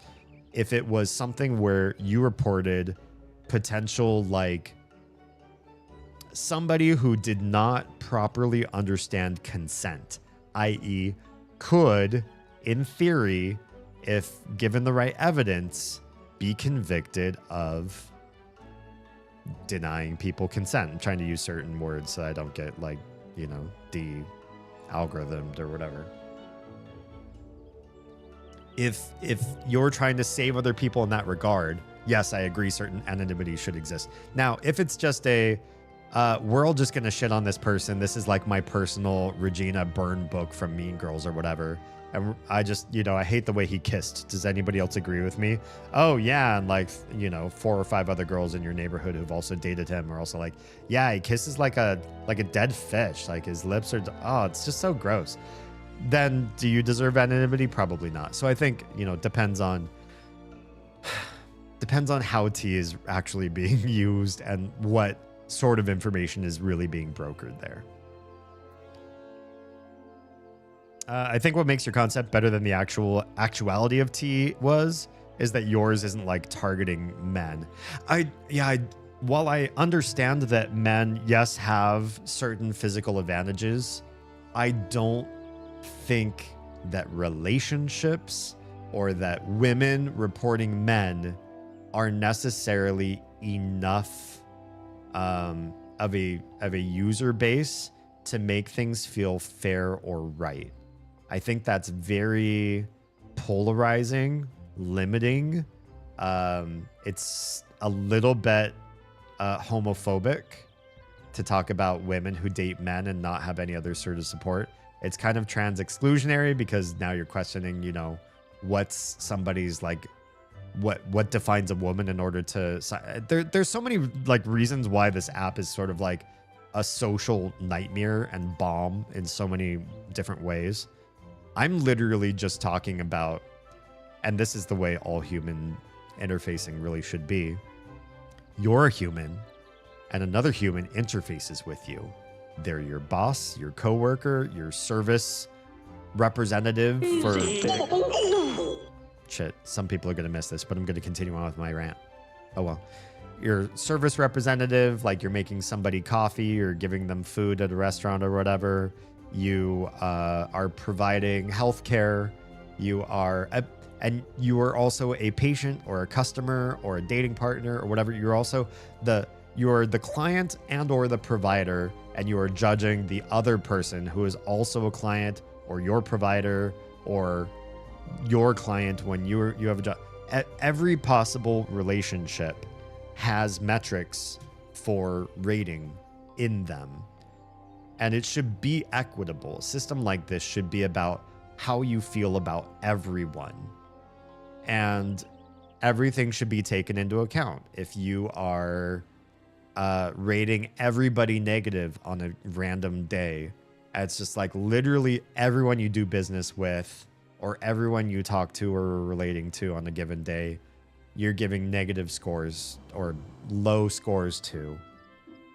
And then it turns out like you had something really critically negative happen to you, and you're doing a lot of voting that goes against a lot of the user base on a given day. Well, you just get de-weighted, right? On that day, maybe all of your votes will count because that's kind. That's kind to do and say, okay, maybe, yeah, people are being a little bit extra rude to you or seeing somebody who's down on their luck and kicking you while you're down or whatever. But your weighting should go down lower because you're also using your awful day to sort of like lash out at everybody all at once. People that other people say are beloved in their community, you're lashing out. Or you're part of a hate raid. That should be obvious. Or for whatever other reasons, there should be so many different rules and regulations on this in order to make it work. And it definitely should not be exclusionary of any two people, regardless of what race, gender, relationship they have. Just two people relate. And if they have anything to report on each other, fine. If they don't have anything to report on each other, that's fine too. And you can report up the wazoo at somebody who doesn't have the app and is not participating, and they don't have a score. They shouldn't get a score. If you opt out of this sort of service, you should have 0 score, and that should be fine too. That happened in Nosedive. That should happen in the real world too. If that app ever came to a real existence, if somebody says, I hate this game and I don't want to do it, should we compel them to have a number? Should we have a number behind their back? No. They should say that it should be like Greenland in every statistic map. Hate to say it, Greenland. I love you. You guys look awesome. It's a very icy, cool place. But every time there's a statistical map, Greenland says no data or whatever. It's like, all right, that's fine. There should be people that are just no data for the social score app. Yeah. It would be for everyone. Yeah. So all the angry nerds that hate things that target men dating won't have a grudge against it. And if you're an angry nerd, people should have scores against you. If you're constantly lashing out in anger, don't you think people would react to that? They might look at your Reddit post history, or they might see what sort of things you do. Maybe you're a content creator or whatever happens to be. There's so many reasons why if you're an angry nerd, you probably have a footprint out there that people are reacting to. Their reactions should lower your score if all you're creating is vitriol. And then your negative reactions about other people should be de-weighted. If you yell and rant that this game sucks because it's, woke or whatever, then the algorithm's definitely looking at you and says, oh, well, you're the sort of person that shits on everything and nobody appreciates your opinion on things. So when you share an opinion about something, your rating doesn't weigh the same. It just makes sense, right? Just a subset of them. It's really easy to set up an S3 and ignore the warnings about it being left on a default credential. I feel like that's problematic on S3 side of things then too. I've never personally set up the configurations on S3, but if your default is like, yeah, we have very high security, but we leave all this stuff kind of turned off until you say you need otherwise for your business, it's not grand. I'd much rather have the opposite situation. When we switched internet providers so that I could do multi-stream, not among other things, it wasn't just to do multi-streaming, but to do the kind of streaming I do and a bunch of other reasons, we switched internet service providers. And the new one that we got, I was not allowed to use my personal purchased modem to connect with their services. We have to use their modem, which I'm not in love with, but I accepted. And their modem has firmware that has configuration software that you can access. And you look in their security and everything is turned on. Everything is turned on so stringent that I lost access to a bunch of things I already had set up very nicely on my modem and router and everything that I had previously. So it's like I have to go through and peel off protections, which feels like I'm inviting, danger into my house. But really, it's just I already have other protections set up and they were conflicting with each other. And that's the bigger problem. Wasn't that I don't like protections. It's that my created, walls that we hide behind here in this household were then hitting other proprietary stuff through this internet service provider. It was just, it was a bunch of garbage. But I'd love a scenario where any new company you work with, if there is a place for them to apply security protocol, they apply it to its fullest and then say, all right, what would you like to do? Where would you like to start disabling things to get it to where, it serves your business? Not the other way around. Not default is pretty much loosey-goosey. Do you care about hackers? Well, you better start learning about our, are alternatives for configuration, because otherwise you're pretty fucked. Yeah, I don't. It just doesn't make sense to me. That's so. But I've dealt with a lot of Amazon things, and I kind of, to a certain degree, I kind of get it. It's an annoyingly easy mistake to make. Assuming the company is a large company and not a scrappy startup like was the case with T. Scrappy startups probably have the most... What's the word I'm looking for? Responsibility on their shoulders to do things very delicately. The more information you need to get from people, the more critical it is for you to get security right. Otherwise, this might not just be a small entrepreneur failing and then hoping maybe in another 10 years to get enough of a runway to start again. This could be the end of a career for you, or the end of your autonomy if you got jail time for the amount of trouble that you caused for lack of security. The libel lawsuit I was thinking would come from men claiming damages due to information the women on the app shared. So the thing with libel is it would have to be published in a way that shows malicious intent and is not an opinion on something, right? It's sort of like stating of like factual data, which it would be pretty easy to put in the terms of service on the app. Like nothing on here represents the views of the company and are explicitly just the opinions of the individual users or whatever. I could see ways that the terms of service could skirt libel. Yeah. At that point, the women would have to prove the issues exist in court.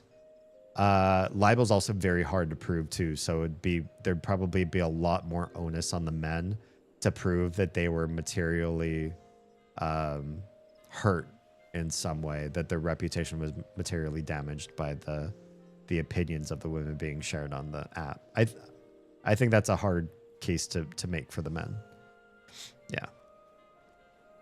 Isn't always possible in these issues in order to avoid severe penalties, similar to other suits done to other websites for publicizing potentially inaccurate and damaging info. Yeah. I think it's tricky. I wish it weren't, because I wish it were much easier to get facts, negative facts about somebody out there debunked if they're not true. I feel like it's a little bit too easy sometimes for a fabricated story to take wings and then not be able to be beaten down, because libel is such a hard lawsuit to land. But yeah, I don't know. That's just where it happens to be right now in the legal infrastructure. Online marketplaces are only as secure as the company running it. That's very true. Both Silk Road and Amazon are an online marketplace. One founder is in prison. The other is the richest man on the planet. So I'm guessing that he's got some say as to how future legislation works against or for him.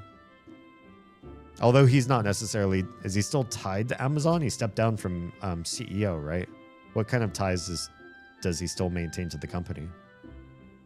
They could have and just not reported it. The database has been on the dark web for only a month or something.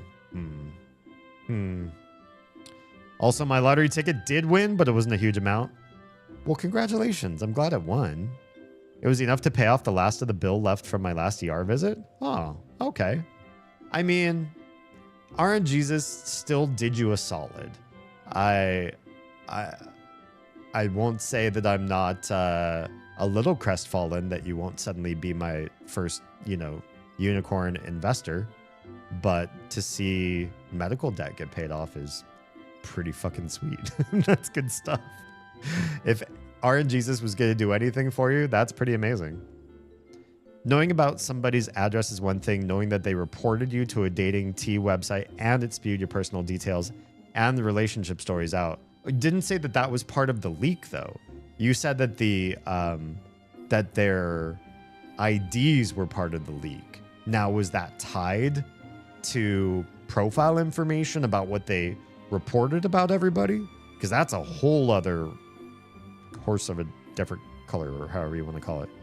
If that were the case, if women's profiles both showed their ID and who they reported in the site, that's fucked. Then T is whoever the people that own T. I mean, that's got to be jail time. That's got to be jail time, because people trusted that site to give that kind of information. So if those things are linked together and on the dark web together like that, you're fucked.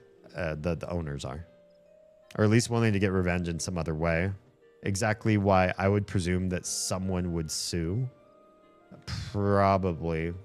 I don't know if that would be a libel suit then, or if I would say the women have the greater chance of suing for, depends on what the terms and service are too. I mean, I hate this, but the fact is terms and service are not read. And because they're not read, small companies can explicitly state their shortcomings and say, our S3 server doesn't have good security. Your comments could possibly appear in, data leaks or whatever. And we waive all rights to, or you waive all rights to litigate against us. I mean, there's so many companies where the terms of service say if there's a litigable shortcoming or failing or offense that we have committed as a company, you by signing this terms of service, refuse or waive the rights to litigation against us. And you must manage this through arbitration instead. Arbitration, generally a much easier, lower bar for companies to defend themselves in. And if there is some sort of settlement or situation, it's usually far cheaper. I don't know all the strategy there, but arbitration has been like the new way to keep big companies out of litigation and especially out of class action lawsuits. Although some enterprising lawyers, I can't believe I know this much about the legal system because like 10 years ago I didn't know shit. There are some enterprising lawyers who are trying to figure out a way to do to restructure or create a new modeling of class action litigation, but using the arbitration model in order to do it. And part of it involves doing mass single arbitration cases against a particular defendant. So like, 10,000 plaintiffs in individual cases. So it's a little bit different than a class action, which ends up being like one court case and just like spamming the holy shit out of somebody, which previous to big data and AI and the abilities that law firms can do because of legal software, before this, there's no way. Could you send out 10,000 plaintiffs to attack the same defendant? It'd be impossible. And now it's starting to become possible. So those clauses may go away in terms of service. The idea that you could waive your litigative rights because it might not be defending them the way they thought they would for very long. Any woman could report anything they want on the men, truthful or no. Yeah. But on top of that, they had like government record searches for people you could pay extra for, like look up their criminal, banking, credit, or rental histories. That's a problem. Now you gone and fucked up. Now that's like dirtying the data. As soon as you got a paywall there where all of a sudden you're doing like dirt slinging PI sort of work on somebody, you're really getting their deets. That's just, yeah. I see the money grab. I see the opportunity for revenue, but you've definitely sullied what it is you're doing when you get that deep in. That's no good. Not good at all.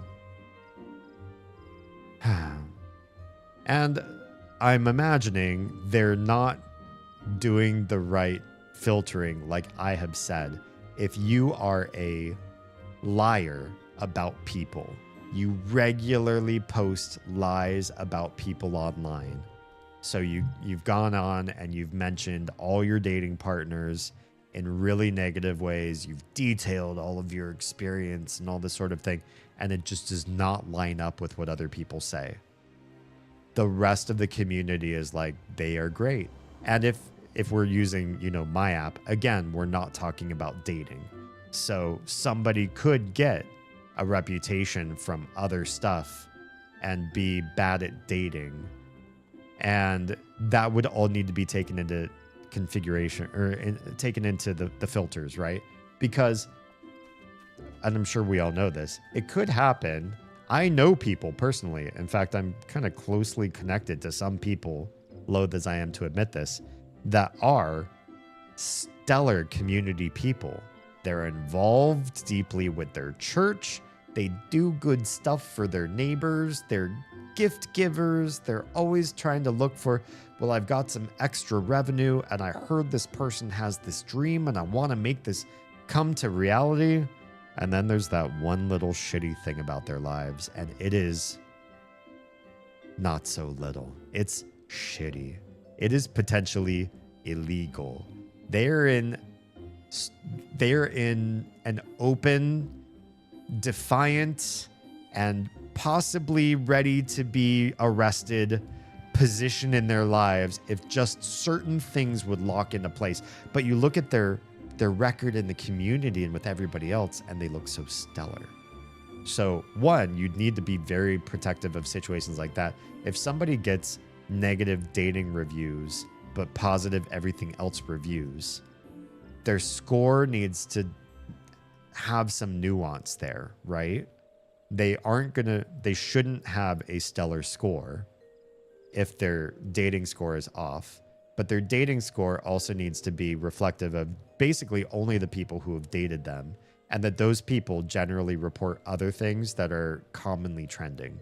They say positive and correct things about positive and correct people. They complain about people that everybody else complains about.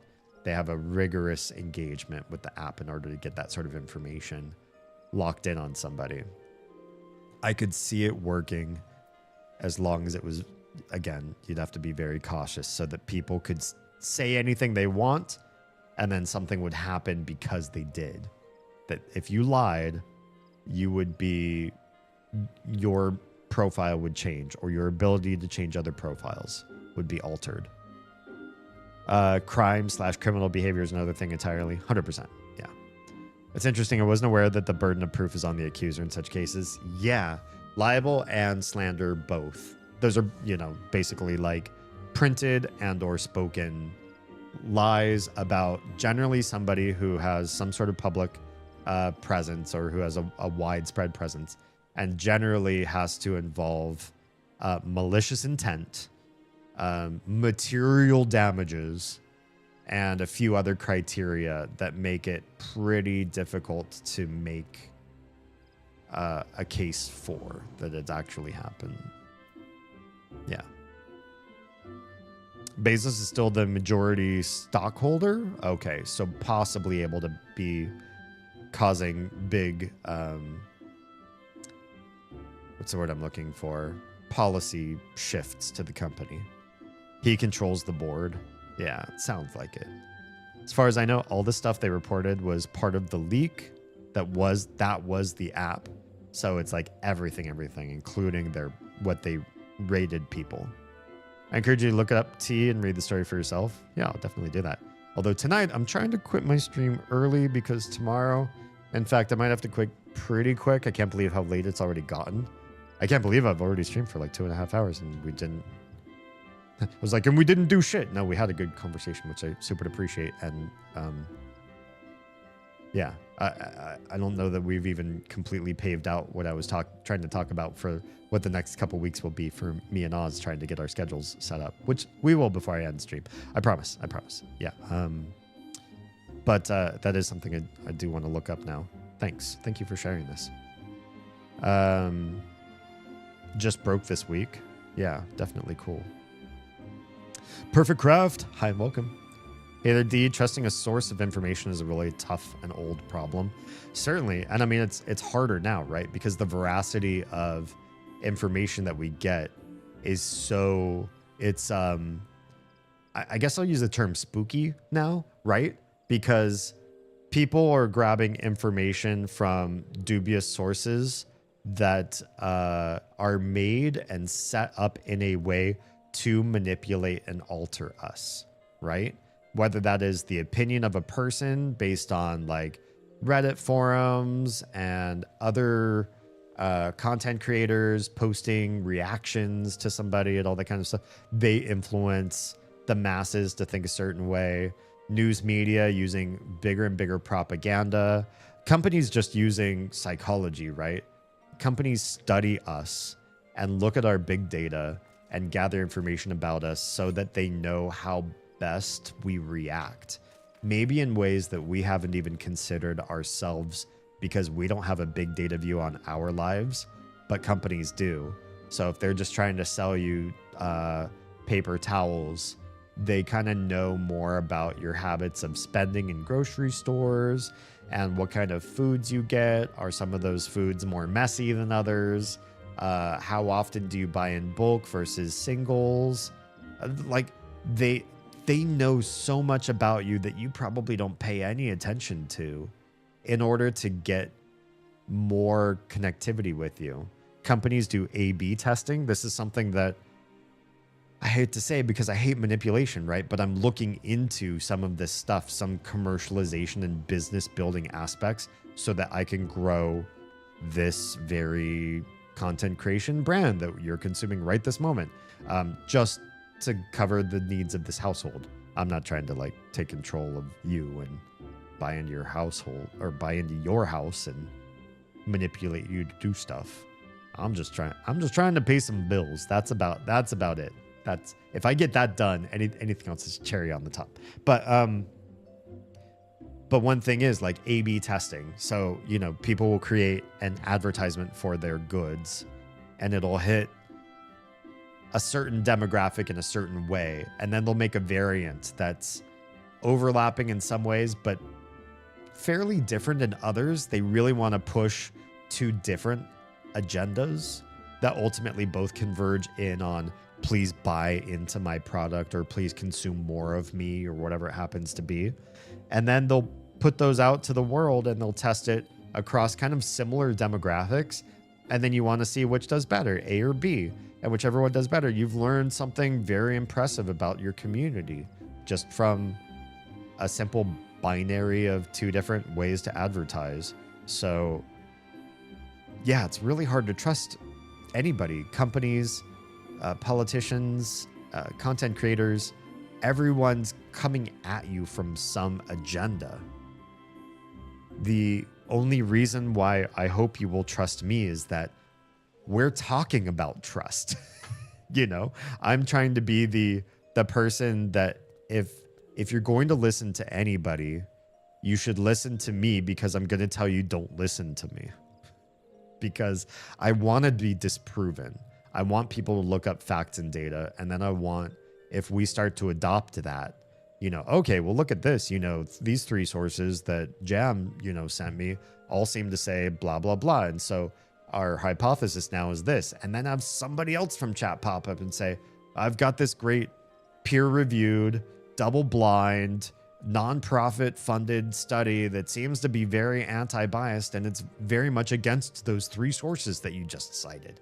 It's like, oh shit, you know, well, to go against Jam's claim then, let's read this and figure this out. And the practice and policy of looking at your life through the lens of what could we be doing better? How could we look at this in a different way? How could we understand our opposition better? How could we feel and suss out where we're being manipulated, altered, converged in on somebody else's goals and not our own?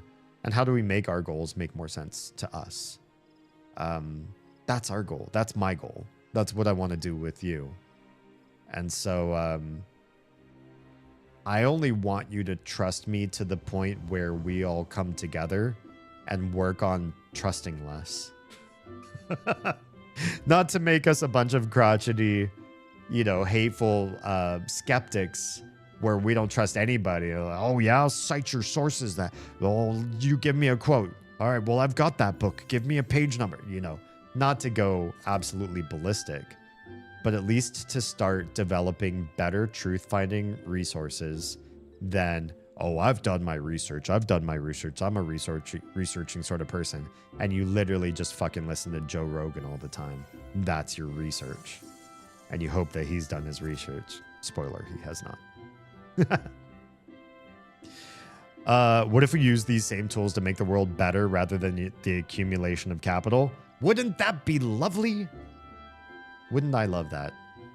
I ultimately, past governing the basic bills of this house, which are actually pretty low. We do not have a high cost quality of life.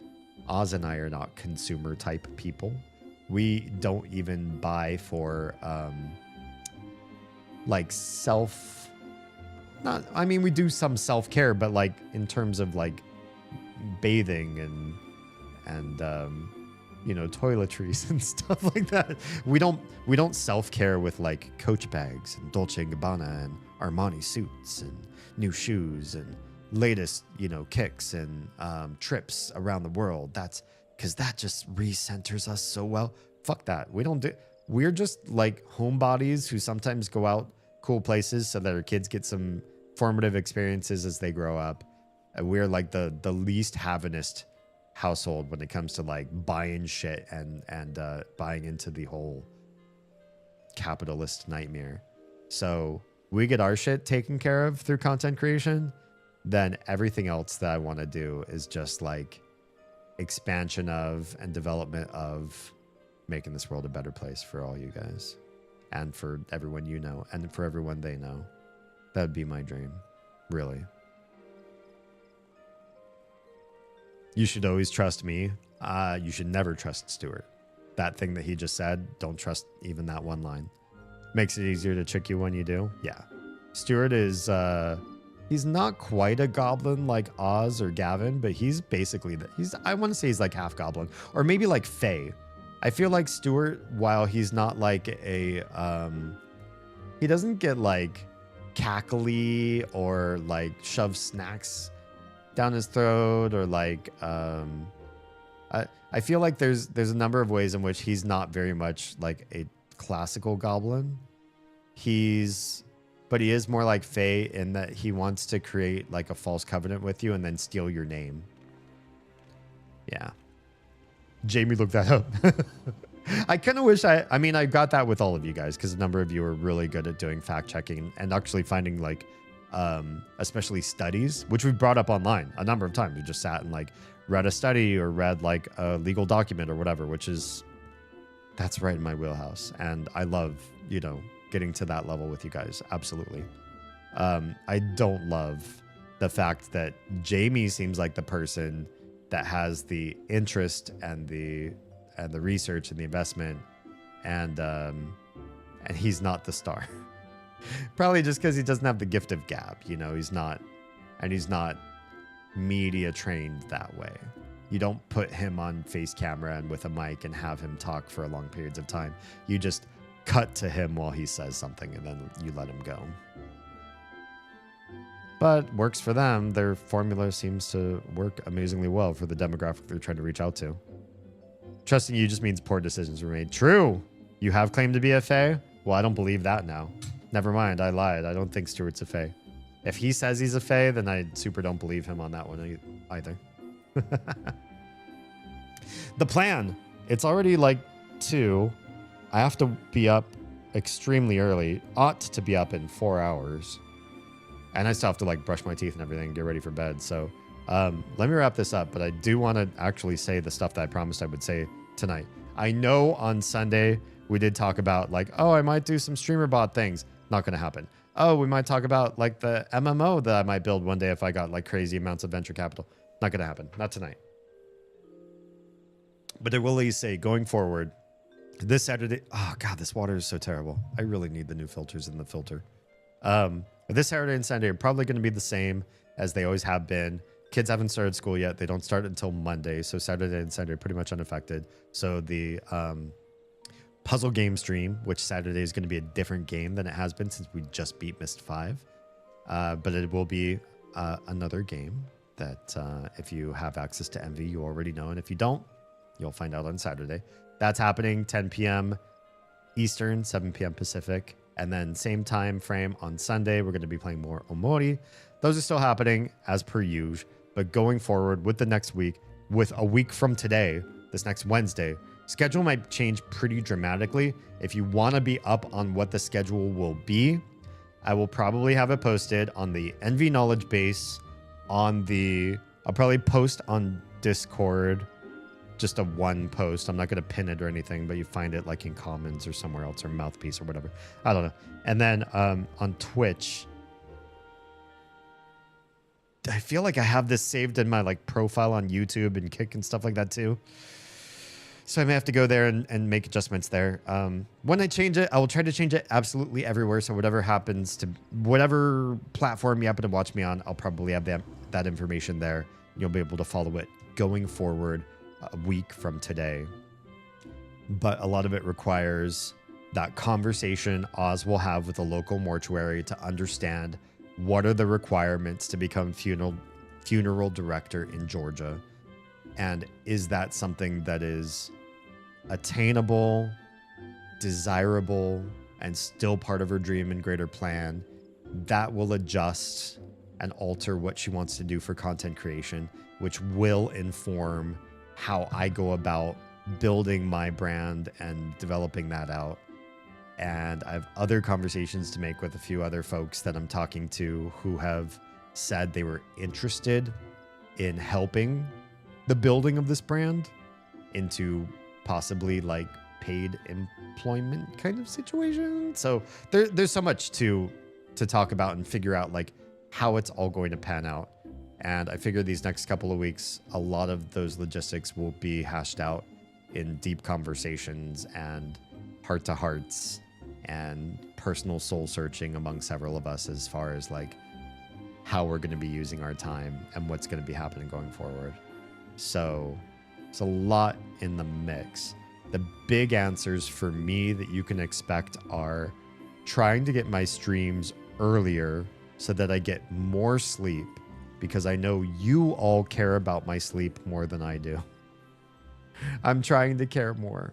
I am trying to be more human. And I know that I talk better. I engage with you better.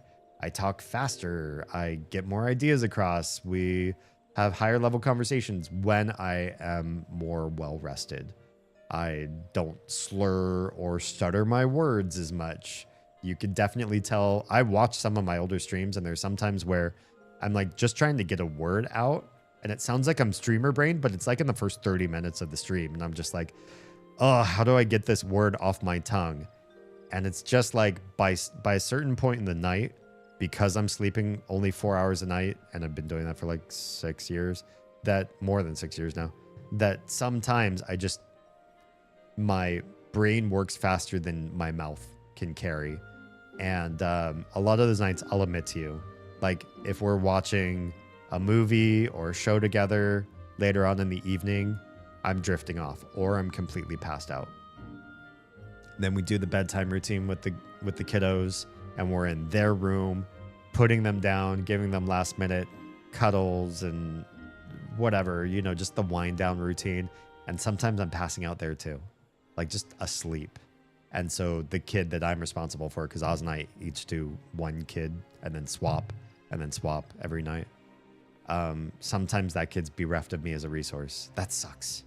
Sucks to feel like, well, I'm just passed out while both kids are, you know, double engaged with Oz and I'm just not there. So getting more sleep is in my interests so that I can be better for them, for you, and finally for me, because I'm kind of low on the totem pole. I need to care more about myself, and I'm trying. I am trying. Self-deprecation jokes aside, I am trying. So that's a big thing.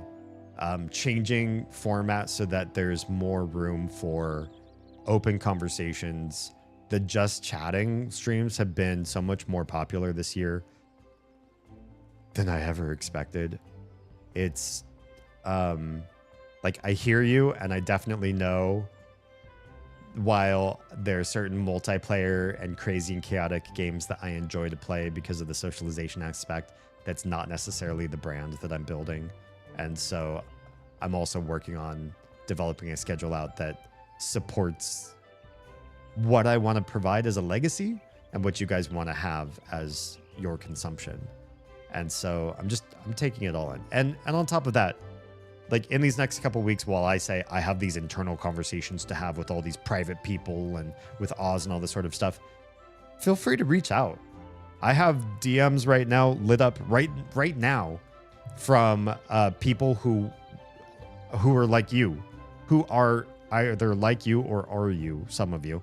It's just folks in audience who message and say like, hey, you know, what if we tried this, or have you considered doing this? And some of them, even though I haven't done them yet, and you have talked about them to me, I have them on my docket. There are things that, while I said, that's an interesting idea, and I haven't done it for a few months, it's not to say that I'm not doing it or that I won't do it. It's to say maybe I just haven't started yet. But don't be dissuaded if I go, yeah, that's a great idea, and then you don't see me do it in the next stream. Some things just take time to simmer or plot or figure out how to do, or yeah, just takes time. But that said, that means go pester me.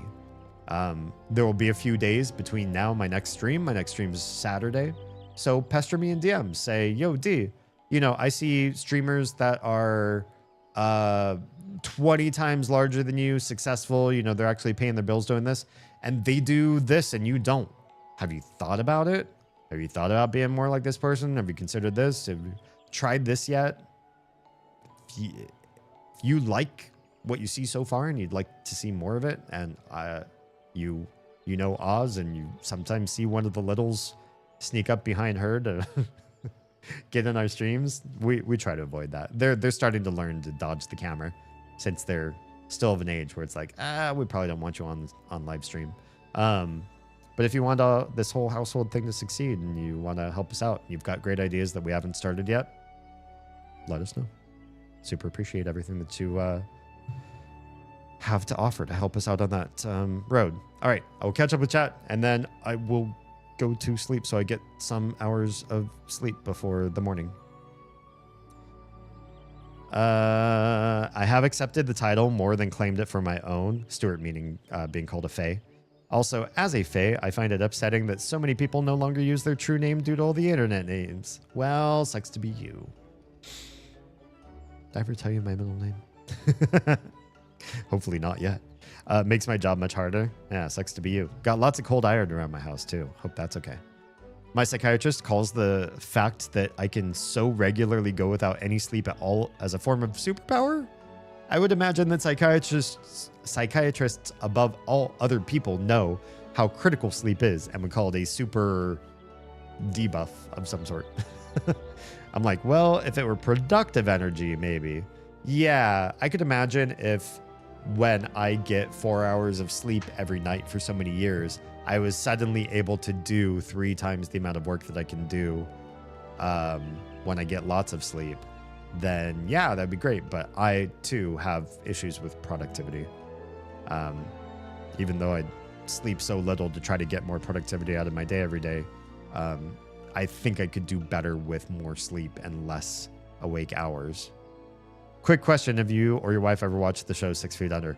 Oz has watched the entire 6 Feet Under entire series twice through. Once when it was newer and once more recently. And it was part of her inspiration to go into mortuary science. She definitely had a lot of other more personal and more in life influences, and she's probably shared that story. If she doesn't, she'd be probably happy to share them with you. I'd rather she told you them because she gives you more holistic idea of the whole story.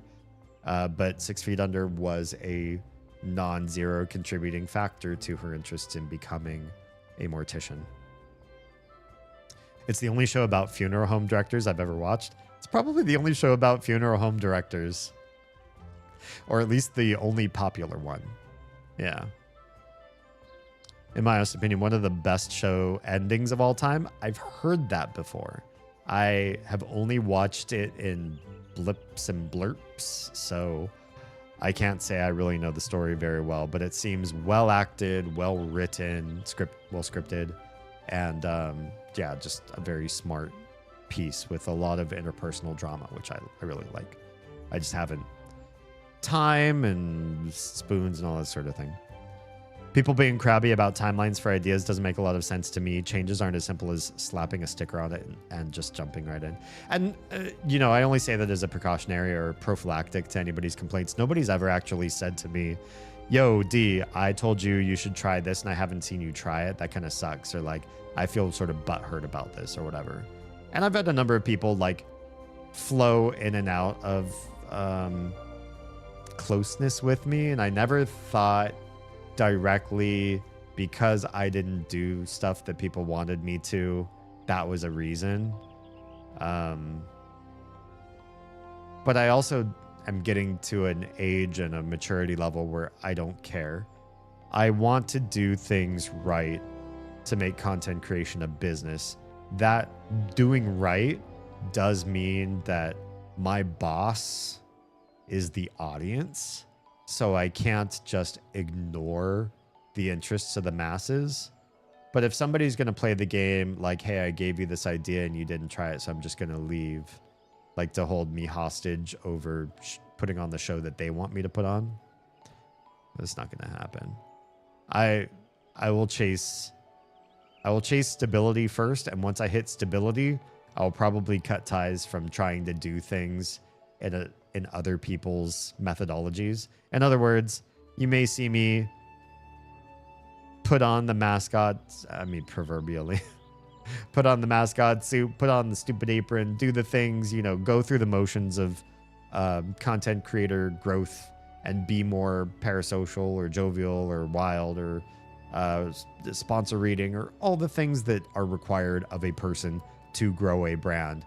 But, and I've said this before, maybe off stream to some people, but I will definitely prime you guys with a wink and a nod like, hey, we're about to do some sellout shit to grow this shit so that we can get big.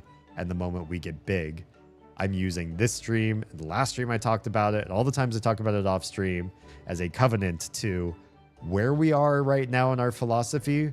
That's not going anywhere. If I have to put it away and be somebody else for a little while, the singing, dancing snowflake or whatever, to get the brand going, I'm not losing sight of where we started or what our original navigating philosophies are. In fact, I'd put them in the knowledge base or something if I had to, just to be certain that once the basics were covered as far as finances and business and all that sort of stuff, we drop the pretense immediately and go back to being authentic. Because if there's one thing I hate about talking heads, about the pseudo-intellectuals online, about the people who especially discuss politics or deep philosophies or that sort of thing, it's the amount of prestige, lying, covering, false personalities, cohering or advocating to what they think the audience will want to hear, chasing the algorithm, trying to get bigger and bigger. People who've definitely got their means of survival taken care of, and the way that they sell out at their core, like they probably are inside changing as a result of wearing the masks so hard. It makes me sad. And I think the internet needs more vulnerable and devoted to honest policies sort of people and streamers. Not honest policies, but I guess I mean to say, like, my guiding light will never disappear. I want everybody watching me to hold me accountable to it, even if I have to put it away. Once you see, oh, hey, D's actually, like, you know, making all the bills happen with this, then we pull that torch right back out. We're not allowed to become anything else or anyone else. We're not allowed to say, oh, the power or the responsibility or whatever has changed me. See how many more people are talking about this? They want to hear this. They want to hear it. So we got to say it. They want to hear it. We got to put on the show that the people want. No. Not me. Not me. The only thing I've seen that successful streamers do pretty consistently is stream 5 to 7 days a week. So I want to do something different than be a successful streamer. I've done the math on successful streaming versus successful VOD, like successful YouTube pre-recorded content. And YouTube always wins out in fiscal support, especially as a person's career ebbs and flows. Naturally, people get more popular and less popular as they continue to try to ride the algorithm, make stuff that's coherent and follows trends and tries to like connect to something where they're going to get really pushed by all the different platforms that they're on. They're going to fail some of the time and they're going to win some of the time. And in that ebb and flow, if that happens in streaming, the places where you start to really decline or shrink in your audience or in your revenue can really hurt if that's what you're doing. Whereas with VOD or like YouTube-based revenue, ad-based revenue, the older stuff can sometimes continue to float you as you go on, as you continue to make more content. So a bad, even an entirely bad year can be floated if the previous 3 years of content are rewatchable, i.e. they're not like, somebody like Phil DeFranco is, first of all, just a powerhouse who's like impossible to stop at this point, right? But imagine going back and rewatching one of his videos from like 2 or 3 years ago when he does a new show. It's kind of like the old VODs for him are quite irrelevant. So he's got a very different game going on. But with the right type of content, with stuff that's not necessarily just reaction, news, or politics about right now, but has some sort of lasting value where people would go back and glean something from it, and the world hasn't changed immeasurably in the last couple years, you get a much more sustainable revenue doing that kind of work. So I'd love to bring more live streaming in because I do well with the live format, I think. And I enjoy the connectivity since I'm a social extrovert and we don't have a highly connective in-person community here where we live. So you guys kind of are that for me. That said, it seems like VOD, at least initially, might be the better, safer bet for growth, so that I don't have to deal with the volatility of the live stream revenue. If you can find counterproof to that, though, I'm receptive to that, because if you find, it's actually quite easy to, if I stream 7 days a week and you can show the trajectory of that, like, beats out YouTube VODing by a ton. I'm not married to the plan. If you see a better plan, set me on it. Being able to not care is the best. I am getting to that point, having that callous. Yeah. Gotta go to bed 1 million years later. Stop. I know, I do have to go to bed, and I keep talking, and that's my fault, not yours. You can type all you want, and it's up to me to hit stop stream. Yeah, I do think that callousness is important. I think part of that callousness is what will keep us one of the more vulnerable and open and honest communities with higher growth. Because I think high growth and low callous, or in other words, too much susceptibility to your audience pressuring you, creates people who hear the audience saying, we want to hear more of this, or we hate when you talk about this, and somebody just says, God, I just love money so much, and the audience keeps disappearing whenever I'm too truthful, so I just got to give them the show they want. And then you just make a caricature out of yourself. Or worse, you completely lie so much that it really starts to become you.